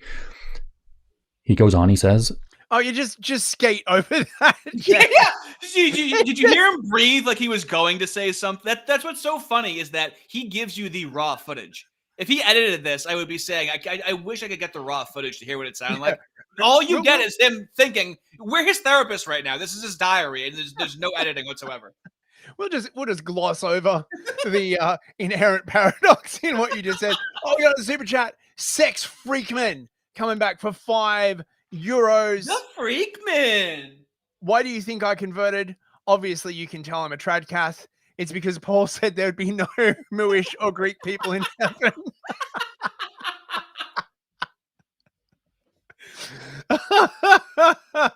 Bro. Oh my god. Did you see that image of the Pope blessing that block of ice? Yes. Oh my god. What they have done. And then I saw the Pope discourse around it, and I'm an atheist, so I'm like, it looks ridiculous. Actually, I just feel sorry for the tradcaths. Like just imagine, like, oh my god, like that is just such utter humiliation. Blessing a block of ice from climate change. Like, I know, but did you see like the cope of like what he's blessing water of them trying to be like this fucking is what he always does. Bless with water. Oh yeah, man, because like blessing a block of ice is like totally like an ancient tradition. They're not just, oh god, fuck off. I feel for you tradcath bros. I feel your pain, right? Like I like the tradcaths, right? All the ones I've met, they're good dudes. Like, look, I hope you'll get your church back, bros. I really do. Okay. Sex Freakman, it's been rough for a few decades, lol. Yeah, since Nostra Aetate, bro. Since Vatican II, it's been rough. Yeah, I feel your pain. Right. so-called McIntyre says, that idea holds that America is defined not by a shared heritage or culture, but by a set of abstract principles. According to this view, anyone who completes the paperwork and swears an oath is just as American as someone whose ancestors fought in the Revolutionary War. So, Isn't that ridiculous? Oh, that's ridiculous. Did you know that Hitler also said something kind of approaching that, right? I actually said this to my neighbor.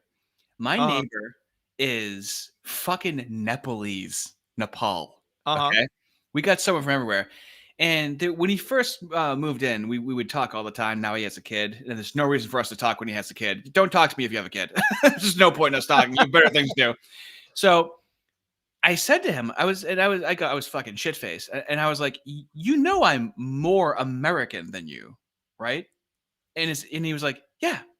And then I was like, if I went to Nepal, would I be equally Nepalese as you? And he was like, no. Yeah.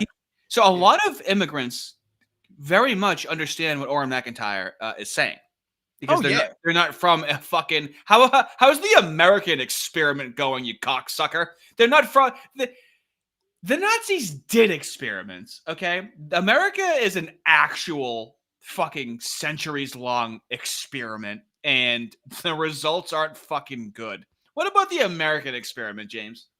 Yeah, I mean, this is the funny thing, right? Like, a lot of migrants are like far more embedded in reality. It's only the crazy whites that are trying to like tie themselves into these kinds of knots. $5 from Jacob Cantrell. Jakey baby.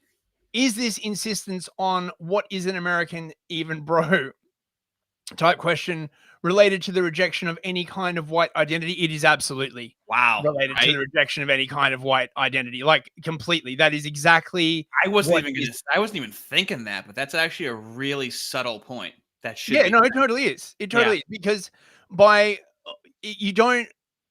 don't want. He doesn't do what is a Jew. He does what is an American. All right. Yeah, exactly, right. They don't want any kind of conception of a country that's based on an ethnos, because then it might exclude certain people, if you know what I'm saying, right? Yeah, the guy with the curly sideburns, right? Yeah, exactly. Okay, so how much longer have we got to go for this? We got a nice 15 minutes that we can just fucking. Okay. Yeah. I'm gonna just bounce back here for a second and read. Good old Adolf Hitler. The whole process of acquiring citizenship is pretty much like joining an automobile club. A person sends in his application, is checked and approved, and one fine day is informed on a slip of paper that he has become a citizen. The information is even put in a humorous and joking manner, right? And when he says that, this is totally insane, right? He can think of nothing more insane than the current method of naturalization. Yes. I was trying to find the exact quote, and it's not. Yes, basically. Popping off the page to me. So, there's nothing more empty-headed and insane than our present naturalization law. Okay, so now Arendt's taking a shot at this propositional American meme that people don't fully understand. The problem is, he says, no one is ever denaturalized and deported for rejecting the proposition. So he's putting forth, okay, if America's a propositional nation and people reject, which we could say the proposition is, I can tell you what the proposition is, which is that self-governance is how we open the door to prosperity, so that people are capable of self-governance and that we don't need the state interfering with our affairs, and that all men are created equal. Wait. You're really breezing through those. I mean, are Americans self-governing? Why do you have the IRS if you are self-governing? All platitudes. What the fuck does this even mean? This is what I say every fucking time, where it's just platitudes. That's all they have, and it's maddening. It's so infuriating. When they talk about self-government, what they mean surely is not being governed by a foreign country, which back then was England, but now the issue is with another foreign country. How can he, what? Everything he says is paper thin. There's nothing to it. He doesn't think about it. All of this that you're listening to, what he does and puts no effort into it, and there's no passion, is just running from the demon in his head. He honestly just needs to go to a therapist. I would love for him to get better and not be this person anymore. You might think to yourself, but don't you want to make content on him? No, I want to stop. I don't want to make any more content on him. I don't want to do it anymore. Right, but he is like the sort of the uber liberal, right? Like all of these sort of paradoxes and contortions that he has are shared by a lot of other people. This is why he's so good to make content about, because it's not just him that thinks this way in He's this the skeleton completely key to all important illogical conversations in society. Yeah, these illogics are scattered throughout the West, and not just America. You see it in the UK, Australia, In their Canada. psyche, deep in their psyche, that they don't even realize it. Yeah, yeah. Part of that. So it doesn't really matter which racial background or ethnic heritage you're from. Can you provide value? Can you govern yourself? Can you run your own life in a positive way? And he says, well, the problem is no one is ever denaturalized and deported for rejecting the proposition. The problem is that we are free to reject whatever freaking proposition that we want here in the United States. Actually, we're not free necessarily from consequence, but denaturalization and deported for rejecting the proposition is a real question, because these are naturalized people, therefore they are citizens. I do think, I'm not positive that there are provisions for if somebody joins a radical or subversive movement within a certain amount of time of their naturalization if they come in, but somebody like that doesn't apply to somebody like Delia Ramirez, who I don't know if she's even rejected the proposition. All I know is that she said that she sees herself Why as are you talking? What the fuck do you know? Do you know anything? Why are you talking about this? Oh, because he hates Oron. That's why he's talking about it. Big time for $5. Big time coming in with a big time. Scrump Monkey presented articles from The Guardian from the early 2000s that put forth the same style of questioning. What even is English? Yes. Yeah. Shout out to Scrump and Evelyn. If you're watching, I would highly recommend. Exactly, right. So this whole what even is the English was a deliberate way to undermine the ethnic population of England and destroy their culture. And by the way, that is literally doing that deliberately is one of the signs of actual genocide. Like if you look up the UN Convention, trying to destroy a people's culture and way of life is one of the tests for genocide. Look, I didn't write only if you're in Israel. Yeah, exactly. Guatemalan before she sees herself as American. But so Aaron's saying we should be able to deport and denaturalize these people for rejecting the proposition. He says new citizens can and often do criticize or outright deny basic American values. They can declare, I don't know who gets to set what basic American values are, and that we all have to live by them, since one of the basic American values is literally freedom of conscience and freedom of expression. But maybe Aaron McIntyre is one of our new elites, even though... What about freedom of association? Wasn't that one of the fundamental freedoms? I seem to remember something about that, you know? I used to do this as a liberal, where I'm like, well, what's it going to be? Well, there has to be a line, so what's the line going to be? And I really understand how petulant of a fucking... there's an age of consent. The line's going to be drawn somewhere. We're going to figure it out, like we always do. Like it's just so fucking stupid. It's just you want to know what's going to happen? What always happens? It's going to work out how it always works out. We draw a line somewhere. Nope. If it can't be exact 100%, then we can't draw any line. That's liberalism. Theodicy Ninga for $5. Fist, the dirty limey that he is more American than millions of Americans. Yes. Thank you very much. He's mate. like Blair White. He can go in the other bathroom. Look, I'll take it. Right. Like honestly, I'd rather be a filthy Australian in America than like a stranger here. Honestly, my God. He knows more about America than most Americans. Okay. But not only that, like I genuinely love America. I love you guys. Like honestly, I mean, okay, not the lib shits like quite so much, right? But you know, the good old boys, man. I love them. They're my kind of people. Like for real, you know. I mean, me and you barely even knew each other starting the stream, and we just sound like we're in a fucking dive bar. I actually really like American dive bars. That was one of the great things. I went Total Blackout Painting. Actually, he took me out to a dive bar in Boise. It was a great time. It was really, really good, man. Jacob Cantrell for $10. Jesus Christ, mate! Jesus Christ! He's running from his whiteness. I remember feeling like that, actively not thinking about my ethnicity. He cannot conceive of his ethnos, one he thinks he belongs to, without self-flagellation. Yeah, he's got like the BLM in the head kind of thing, right? Like back in the 60s when they were dismantling the asylum system, there was this idea that there is a policeman in our head and he must be destroyed.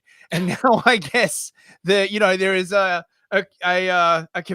kafir, in your head, that must be destroyed. It's, there's like, Big Ninja is watching you. He can't even do, but like, it's not even he can't get in touch with his whiteness. He can't keep anyone around him. He must be a nightmare in the household. Oh my God, dude. I swear to God, his wife is his fucking mommy. She tells him what to do. She tells him when to breathe, everything. Remember that intervention that Brett and had with him? And like just how uncomfortable that was to watch. Oh, hang on. Jacob Cantrell has followed up with another $10. Dude, thank you so much. Thank you so much, mate. We must all accept that we are part of a group. The largest group is humanity, then nationality, then local community. This is obvious unless you force yourself not to see it.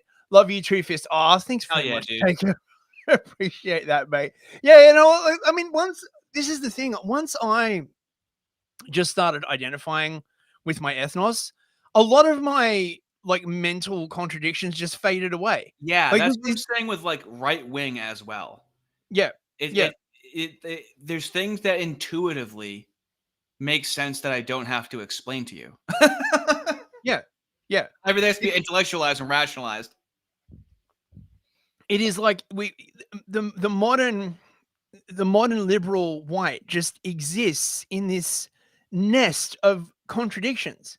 And I think that navigating these constant paradoxes and contradictions like just eat up processing space in the brain, like when your Windows computer. You mean like anxiety and depression and ADHD and your brain is running from something but you don't know what it is? You mean that? Yeah. Well, but not only that, there are all these strains of thought that you must terminate. Okay, so you'll start thinking in a certain way and your brain will be like, no, shut that down, right? And then you'll try thinking around it another way. Shut it down. Because you've got all of these sort of like zones of thought that you can't approach, I just think I just think that's why so many people in the West have mental illness, because they can't think in any sort of. Racism doesn't exist. Anti-Semitism doesn't exist. Those are just meant to make you fucked up and control your thoughts. Once you understand that racism and anti-Semitism don't exist, this is why I keep saying it elevates your consciousness. It seriously does.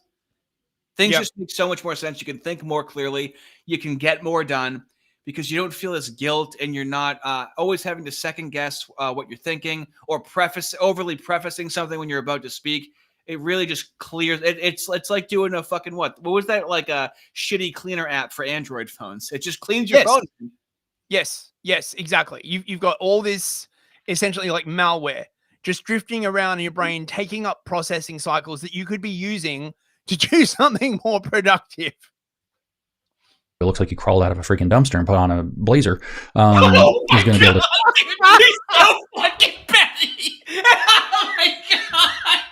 You fucking bitch. Oh my God. You pathetic little man.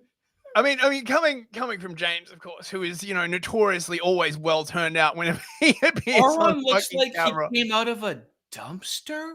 What? He just looks like a fucking guy. Oh my God. That's the thing. He insists on trying to trash people. It's not your arena, dude. It's really not. You're a dork. I think you need a sense of humor to properly trash other people, right? You've got to have that sort of like biting humor, and he doesn't seem to have a humor gland at all. It's actually quite sad, really, to be perfectly honest. I wish he would just make a joke. Like, you know what I'm saying? I mean, I've shown his bombed jokes before. I think we've shown them on one of the first James streams where he's like, I have a joke for you. I'm paid by Israel. And no one laughed. And then he keeps talking. He goes, the joke is that I'm not paid by Israel. Oh my God. It fucking sucked. Oh, it was rough. I love it. Tell us what our basic American values are. They can declare loyalty to foreign governments while holding office in the United States. I don't know if they can, actually. She said that she sees herself as a proud Guatemalan. She didn't say that she supports the Guatemalan government over the government of the United States. Oh, yeah. I mean, isn't he just making like a massive cop out for a certain ethnic group. He just gets to make up all the rules right now to be right. That's all he's doing. Yeah. I don't know what the limits on that are. There should be limits on that. And because citizenship confers First Amendment protections, he complains they face no consequences for doing so. Yeah, we are very, very, very broad in our interpretation of First Amendment protections for Americans. We are very broad on that. Yes, we are, and we're very good for doing that. Yeah, well, I agree with him. I love that about America, like how you can say whatever the fuck you want. I just wish I lived in a fucking country where that was fucking true, honestly. I know, but we all know the hallmark of an intelligent man is to go very, very, very, very, very, very. Very bright guy. Very, very, very, very bright. Consistently have done that for a very long time. Very long. And a lot of dangerous acts that probably could have cleared up problems like this were found unconstitutional because we're so broad in our First Amendment protections. You see, here in America, one of those basic American values is that our individual rights and right to our individual conscience shall not be infringed by the state, right? So we are very protective of that, and that principle matters. We can't start picking and choosing, and it's very, very, very dicey territory to get into. Somebody said, "Oh well, I am Guatemalan before I'm American, and so therefore you're going to denaturalize them." Because if once you start saying that, shades of meaning start getting pulled in, and it gets very blurry, and you're going to have a lot of cases where somebody's getting put through some pretty serious consequences for something that probably aren't correct. But here's what Arendt says: this fact turns the entire idea of a propositional nation into a joke. It's a joke. He doesn't tell us what he says, title, what does it mean to be an American? He says, well, our political enemies, the ones who don't believe in a very strict anti-legal immigrant policy, like the radical right is pushing the woke right, those people say America's a propositional nation, right? And that's where he says those differences in views on legal immigration often rest on whether people believe the United States is a propositional nation. He never tells us what it means to be American. He never answers what these basic American values are. But he says that the idea that you can't take somebody who has used their freedom of expression to say that they don't agree with the American proposition can't be denaturalized and deported. This, he says, turns the entire idea of a propositional nation into a joke. It's kind of like how Hitler's viewing the naturalization process. Like Hitler. I wasn't even close to being like Hitler. Where did that even fucking come from, dude? I mean, surely, right? This could be easily solved by just having a certain class of people in America who could vote and hold political office, and another class of people who would be guaranteed like property rights and all these other kinds of things, but not active political participation, right? I mean, I know, but if you were really a classical liberal, you would be against the Civil Rights Act and you would want to repeal the fucking 19th Amendment. It has nothing to do with women's suffrage necessarily, but like we should have a few people voting. Everyone voting shouldn't that's why would you want dumb, retarded people voting? You should have people that are voting that have an invested stake in the country. But he never goes into like how we have amendments to the Constitution that were worse for the country. And he could never talk about that. Well, the thing about the 19th Amendment, right, is that it moved the locus of politics from the family to the individual. Yeah. And that's a very, very big change. I like that. Yeah. Because really, it is the family that is the smallest unit of the state, if you think about it, right? Because the family has a head, it needs support, it has dependents. So, the family is, in a sense, the smallest microcosm of the state that there is. The individual is not, in any sense, a microcosm of the state because the individual is just floating free, like a pure individual, right? Rules nothing, has no dependents, cares for nothing, not even themselves. It's not. I know. And I feel like me and you understand that because we have had a lot of freedom. And it didn't lead to anything, right? Freedom for the sake of freedom, it's destructive. We got a super chat, $20. Jesus Christ, mate. From Bias Calm. That's a cool name. Long time watcher. Keep going, bud. You make great stuff. Godspeed. Oh, thank you very much, Bias Calm. Thank you, my absolute dude. My dude Areno. Holy shit. I just didn't. Do you guys realize how different my life was a few months ago? This has all happened so quickly. I was used to no one saying nice things to me at the beginning of the year. Okay, so I'm still getting used to it. I really appreciate it. We keep going. We can wrap it up. Okay. Well, should we do like another 5 minutes or Yeah, something? yeah. We'll see. We'll see where it goes. We'll just be on the downswing, so to speak. Paperwork without allegiance is the next section. Ramirez, McIntyre explains, Ramirez herself is not an immigrant. She was born under current understanding of the 14th Amendment. She's not an immigrant. That's right. She was born here. She was born under current understanding of the 14th Amendment. So now it's just ephemeral. It's all about understanding. And it's the 14th Amendment, not one of the original 10. Ephemeral. Her mother, Dude, in violation of U.S. law, he's yes. talking about the fucking interpretation of the Constitution as ephemeral. Do you know that there's constitutional lawyers, you fucking idiot? Like, it's being interpreted. And here's the thing. What James Lindsay wants is a solution that is not immediate, quick, or swift. What Oron is doing is go, well, let's fucking just change how we interpret it. Let's fucking go. Let's fucking get this moving, right? Yeah. He doesn't understand that. He's like, no, we can't. That you're being ephemeral. You're interpreting it. It's like, yeah, it was written a fucking long time ago. So let's just let's do what the left does. Here, this is what these words mean. So now let's enshrine it into law because that's how we're interpreting it. Fucking this. How much more time has to go by? This is why they hate like decisionism, because they don't want anyone realizing that you could solve complex problems quite simply if you just like actually use the law for stuff. And this is such a, you can't solve the homeless problem. Oh, you can't solve the immigration problem. Yeah, you can. Just use the state. It's literally what it's there for. That is what it is supposed to be there for, is to solve problems on behalf of the people of that nation. We got some more super chats. Jacob Cantrell for $5. Note that this logic works upward too. Family, unit, town, nation, ethnos, species, atomized individuality ruined our minds. Yes, indeed, Jacob. I'm quoting this from so long that it's weird. I'm quoting this from something. I think it was a Twitter thread. Someone expressed this idea really, really, really well. But it's it's in the detritus of my mind. Bias come for another $20. My God. Oh man. Look at him coming out. Thank you so much. Just saying, hey, here you go. Not even saying anything. He just likes the vibe, dude. And like the reason why, like I know I've said this to Fist privately, where I know what it's like to have all of this shit going on and not know how to make any sense of it. It's a very isolated, fucked up feeling. And so I really like being able to have us fucking chat, and so people can just like, because like on one part of your brain, you're like, okay, I can't deal with this fucking shit anymore. I have to not think about it. But it's all around you. How do you not think about it constantly? And then there's trying to find an in-between of being able to talk about it in a fun, jovial way. So I really appreciate that. Yeah, so he says, just cause, here's another one, brother. Thank you very much, Bias Calm. I appreciate that very, very much. And Christos for £5 Plato's family structure is a reasonable hierarchy for voting. Oh, it's been a while since I've read Plato. Isn't that the idea that it's the husband that votes? And the household. It's a house. That's right. The household that votes. I think that is a reasonable structure.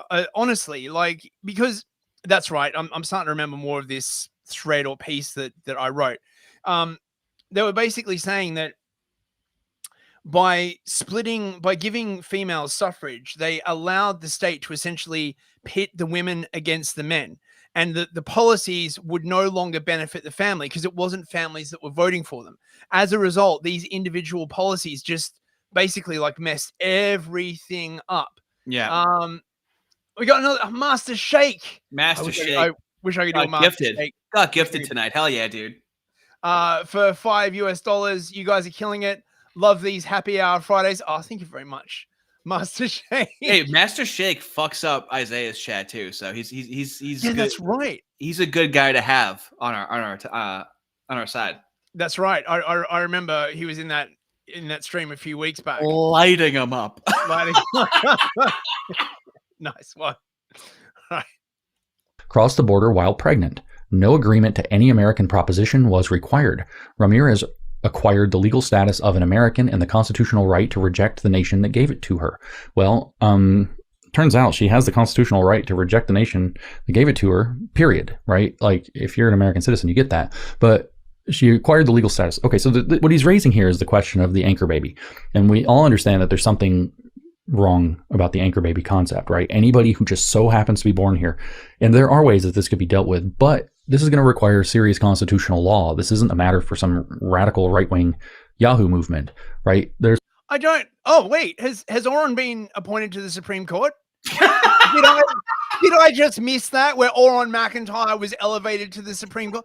He's just talking about his beliefs and his his freedom of speech with his freedom of consciousness, freely saying what he wants to say, and then good liberalism would be you being able to engage with what he's saying, but in order to do that, you'd have to understand what he's saying, James.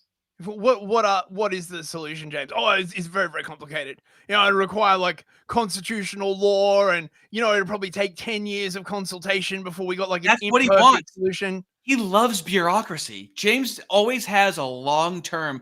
Oh, he was talking to that lady from Beneath Sheep's Clothing, and I have the clip somewhere. And she's talking to like, okay, James, yeah, solutions. Like, what can we do? And James is like, I swear to fucking God, dude. He's like, yeah, hopefully like these lawsuits go through and hopefully a change happens in like 20 years is what he said. Oh my God. Hopefully liberals, there's a change in 20 years is what he fucking said. Liberals love bureaucracy. Like for them, the process is everything, right? It doesn't matter what the outcome is as long as the process. They love nothing changing. Followed. They love that things just get plugged up in the system so nothing changes. It's their favorite thing. I just got to piss real quick, okay? Yeah, all right. I mean, this is the problem with the liberals, right? They elevate the process over the outcome. Doesn't matter what the outcome is as long as the process is followed. And this is a complete inversion of how this whole thing was set up. The systems were set up to get a good outcome. If the systems are delivering bad outcomes, then by definition, there is something wrong with the procedural system. But they just elevate the system itself. It's fucking crazy. All right, let's go back to this. I'm driving by myself. I'm driving solo. Quick, mods are asleep, bro. Post spicy memes. I wish you could post images in YouTube chat. I should probably get our asses banned. Spicy meme. If anyone's got any like text memes, like memes that you can do in text form. Some serious constitutional law that could be done. It says there are no ideological connection, no cultural tie, or apparent love of country. Only the paperwork remains. There is no paperwork. In this case, though, she was born here. She was not naturalized. There's no paperwork. The paperwork is the 14th Amendment in this case. Yeah, I think you'll find that the 14th Amendment was, in fact, written on paper. Don't quote me on this. Perhaps it was carved in titanium or something, but I'm pretty sure it was written on paper. Just saying. Back, mate. If you don't like... Oh, you're back, mate. Artie, I mean, you're a pure-blooded American. Was the 14th Amendment written on paper? Or was it engraved like into the side of a mountain or something like that? I don't give a fuck. I live here. I don't have to fucking take a test or know that shit. And, dude, where I live, there's towns that have been here since 1630 when they were established. And I don't fucking know anything. I was brought up as a liberal. We don't think about things like that. Do you have those like cool covered bridges, like from what's that story? Is it Washington Irvine, the headless horseman with the pumpkin? Those cool like covered bridges, Sleepy Hollow. Do you have those like covered bridges like where you are? Covered bridges, maybe. I'd have to see a picture. Oh, you know the ones. Oh God, he's like riding down the path with the pumpkin in his hand. Is like, oh yeah. That's more so. West of the city, there's a place called Old Sturbridge where everyone acts like it's fucking 1700, and so like someone's like at a like sawmill, and you ask him questions, and he just fucking has this autistic knowledge of history, and everyone acts like, "Oh, how are you doing? Come on in." Actually, really right. Yeah, no, that's right. That's Connecticut, not Wait, is Boston in Connecticut or? No, it is, Massachusetts. Isn't it? No, Massachusetts. We have it. Right. That's it. That one's in Massachusetts, but there's got to be plenty all around the area. It's fucking hour from Concord. I'm talking about Sleepy Hollow, New England. Yeah, right. I all those like little states in the Northeast. I get confused because they all like sort of pile on top of each other. Thank you, chat. Come on, Thank you don't you, even chat. know my geography. I know your geography inside and out. The least you could do is learn my geography, you know? Well, I'm trying. The anchor baby thing, this is fine. What you're going to have to do is get something passed that looks like a law that says the following, that, you know, anybody who is born in the United States, anybody who's born in the United States to U.S. citizen or to somebody who crosses the border legally and intends to stay for X duration of time, whatever that is. Maybe it's indefinite, maybe it's 1 year, maybe it's 6 months, maybe it's 2 years, something, maybe it's 0. But you're going to have to get a law passed that specifies around the anchor baby concept, and you're going to have to win in court when that law gets challenged against the 14th Amendment. If you don't like the current understanding of the 14th Amendment in this regard, which is the Equal Protection Clause is what he's talking about, I think, then you're going to have to make sure that that law is somehow recognized as being in accordance with that. You're up against the Constitution here. That's the paperwork. This isn't actually a naturalized citizen. I thought he just said that it wasn't paperwork. Like, this is why I asked you whether it was carved in the side of a mountain or some shit, right? Dude, he's talking to himself in circles. He's like stumbling. And then at the end of it, when he's saying something, sometimes he's saying a statement as a question, as if he's asking. Oh, Ben Boyce in the chat. Ben Boy, good to see you, Ben. Theodicy Ninga for $2. Artie and Fist geography quiz stream. I can't, guys. I'm fucking retarded. I am not academically sound at all whatsoever. I mean, you'd have to give me multiple. It would be like calling a retarded kid for double dribbling in basketball. You'd have to just let it slide. Okay, let's go to for another 15 minutes. Right. Otherwise, my voice is gonna give out, I think. And the fellas have been very nice tonight. So the fellas have been so generous. We have the best fellas, mate. Why don't we have this like hateful racist community that we're supposed to have, right? With the content that we do and shit like that. Isn't that wild?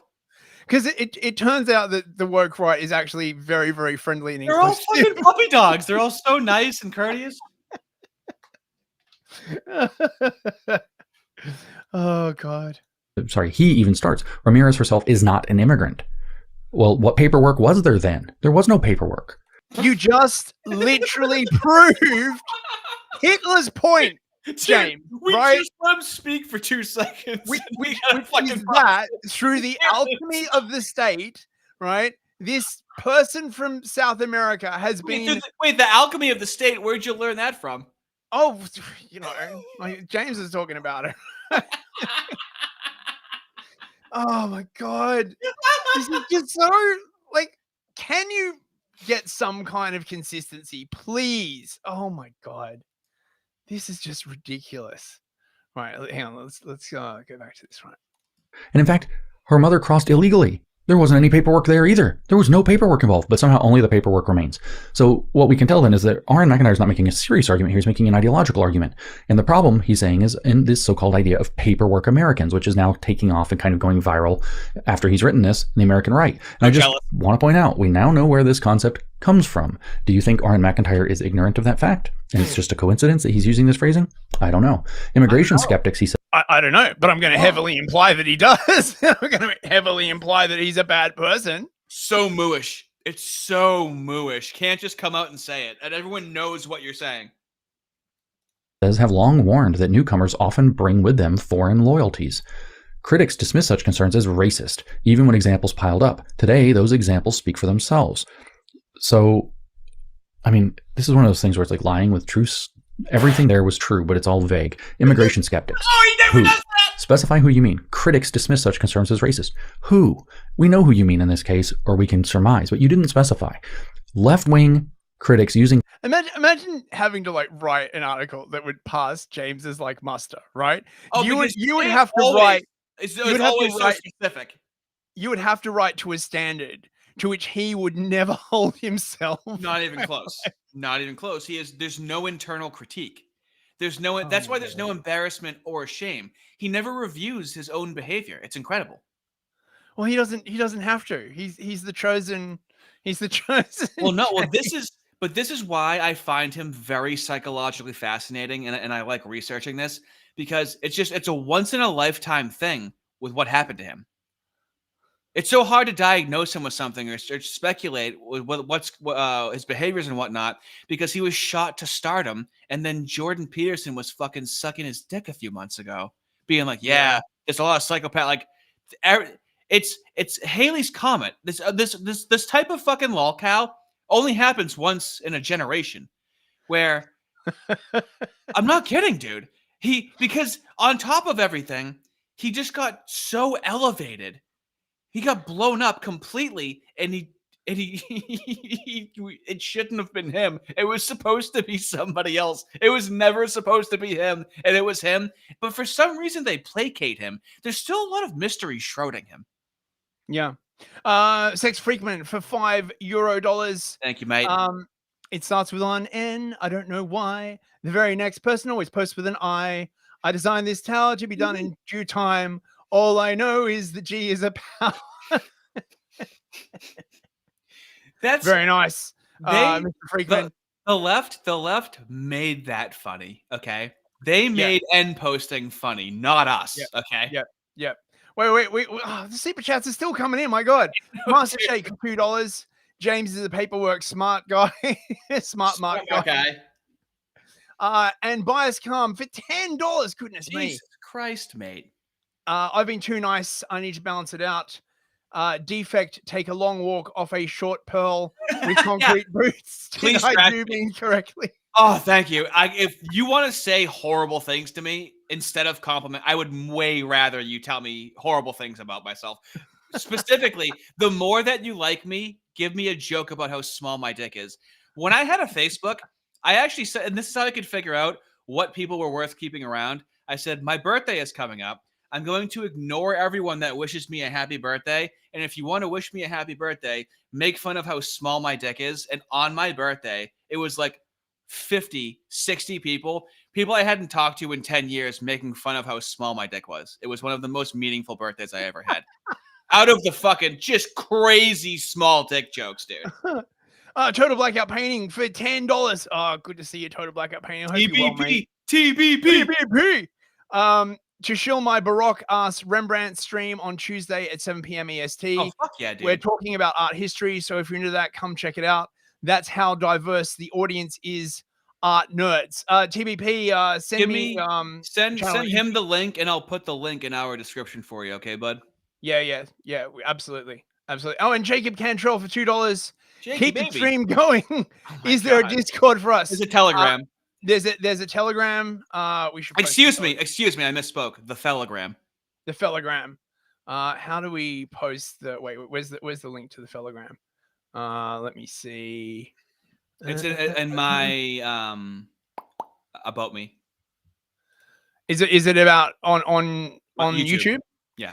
You can find the Telegram channel in Artie's description. We would keep going, but my voice is about to. I mean, because the thing is, right? Like we don't just stream and just like sit back and be like, oh, there's a lot of coffee and brain power that goes into.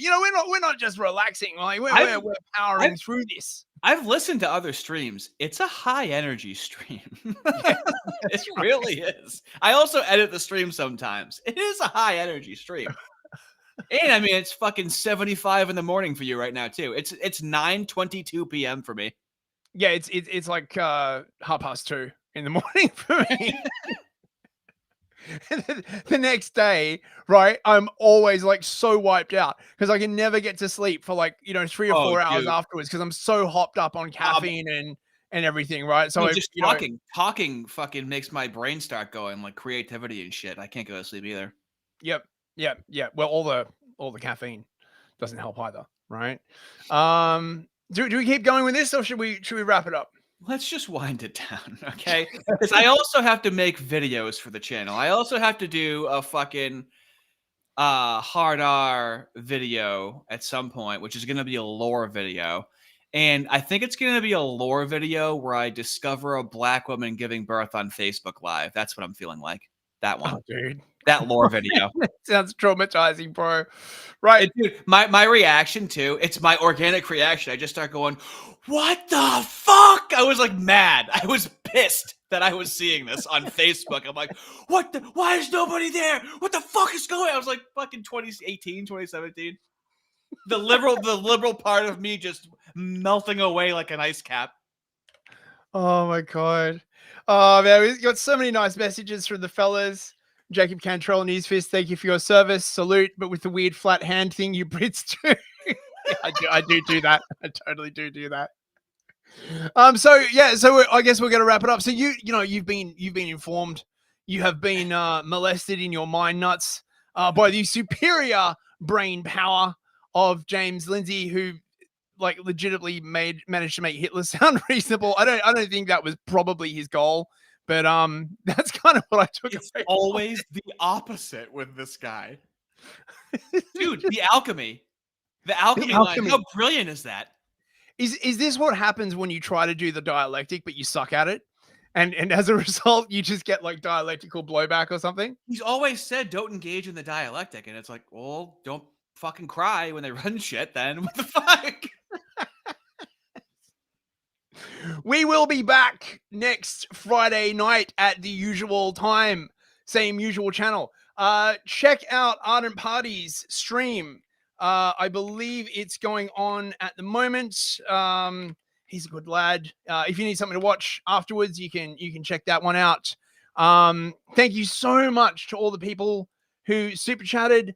Man, we got a lot of super chats tonight. Thank you so much, everyone. Jacob Cantrell, Total Blackout Painting, Bias Calm, Master Shake, Sex Freakman, Theodicy Ninga, Christos. Mate, so many people. Big Time, of course. Good to see you, Big Time. Bubblegum Gun, Sex Freakman, Noel Druid. People have the best names in this chat. I know, but if we had a soundboard, I would have just fucking clipped that the way you said it. Just fucking killed me. Big Chris, Ardent Party, Hurt Chain, TM Bailey, who else? Manfred Russ, Dongus Cock 69, your mum, Payday, Comact Man, Uncle War Crimes, Creamer Slinger, Mothman Cult Leader, Deadpool Kid, Some John new Q boys Public, too. Some new boys in there. Name the Dynamic. We got Jacob Cantrell just said rhetorically defective, loving your videos, dude. Found you like a week ago and have been binging hard at work. God bless. So the next video, I've been trying to do a dead video. But it's now, hear me out. It's gonna be a Vosh video because there was a time where Vosh debated Charlie Kirk, okay? Oh my God. On Tim Pool. And I want to see this. Dude. So the fucking video, the video I found is Vosh from like a year ago. And you want to know what the video is about? Oh, do tell. He can't. He's like, dude, the right, I can't even debate them anymore. Dude, and everything he fucking, and I had to do some extra editing because every single fucking thing he says, I can immediately recall of what he's fucking guilty of times 1,000. So it's a really fun video to make too, and it's kind of pertinent. I'm not done with Charlie Kirk. It's still fucked up. I hate the fact that the media cycle just fucking moves on like he fucking wasn't shit. How they treated him and shit like that. So it's nice to have him. Not a heavy video, but still, he's in your brain a little bit in the video. Debating Vosh about fucking vaccines during COVID, dude. Oh my God. It's too much to go through. So I had to try and be selective, but yeah. Right. Well, we're out of here. You have been listening to Artie and Fist, the, weirdest kind of like chat stream, it's been fun, guys. Enough, huh? Yeah, hope you guys had a great time. We'll see you next week. Love the fellas. I got the best fellas. Thanks, fellas.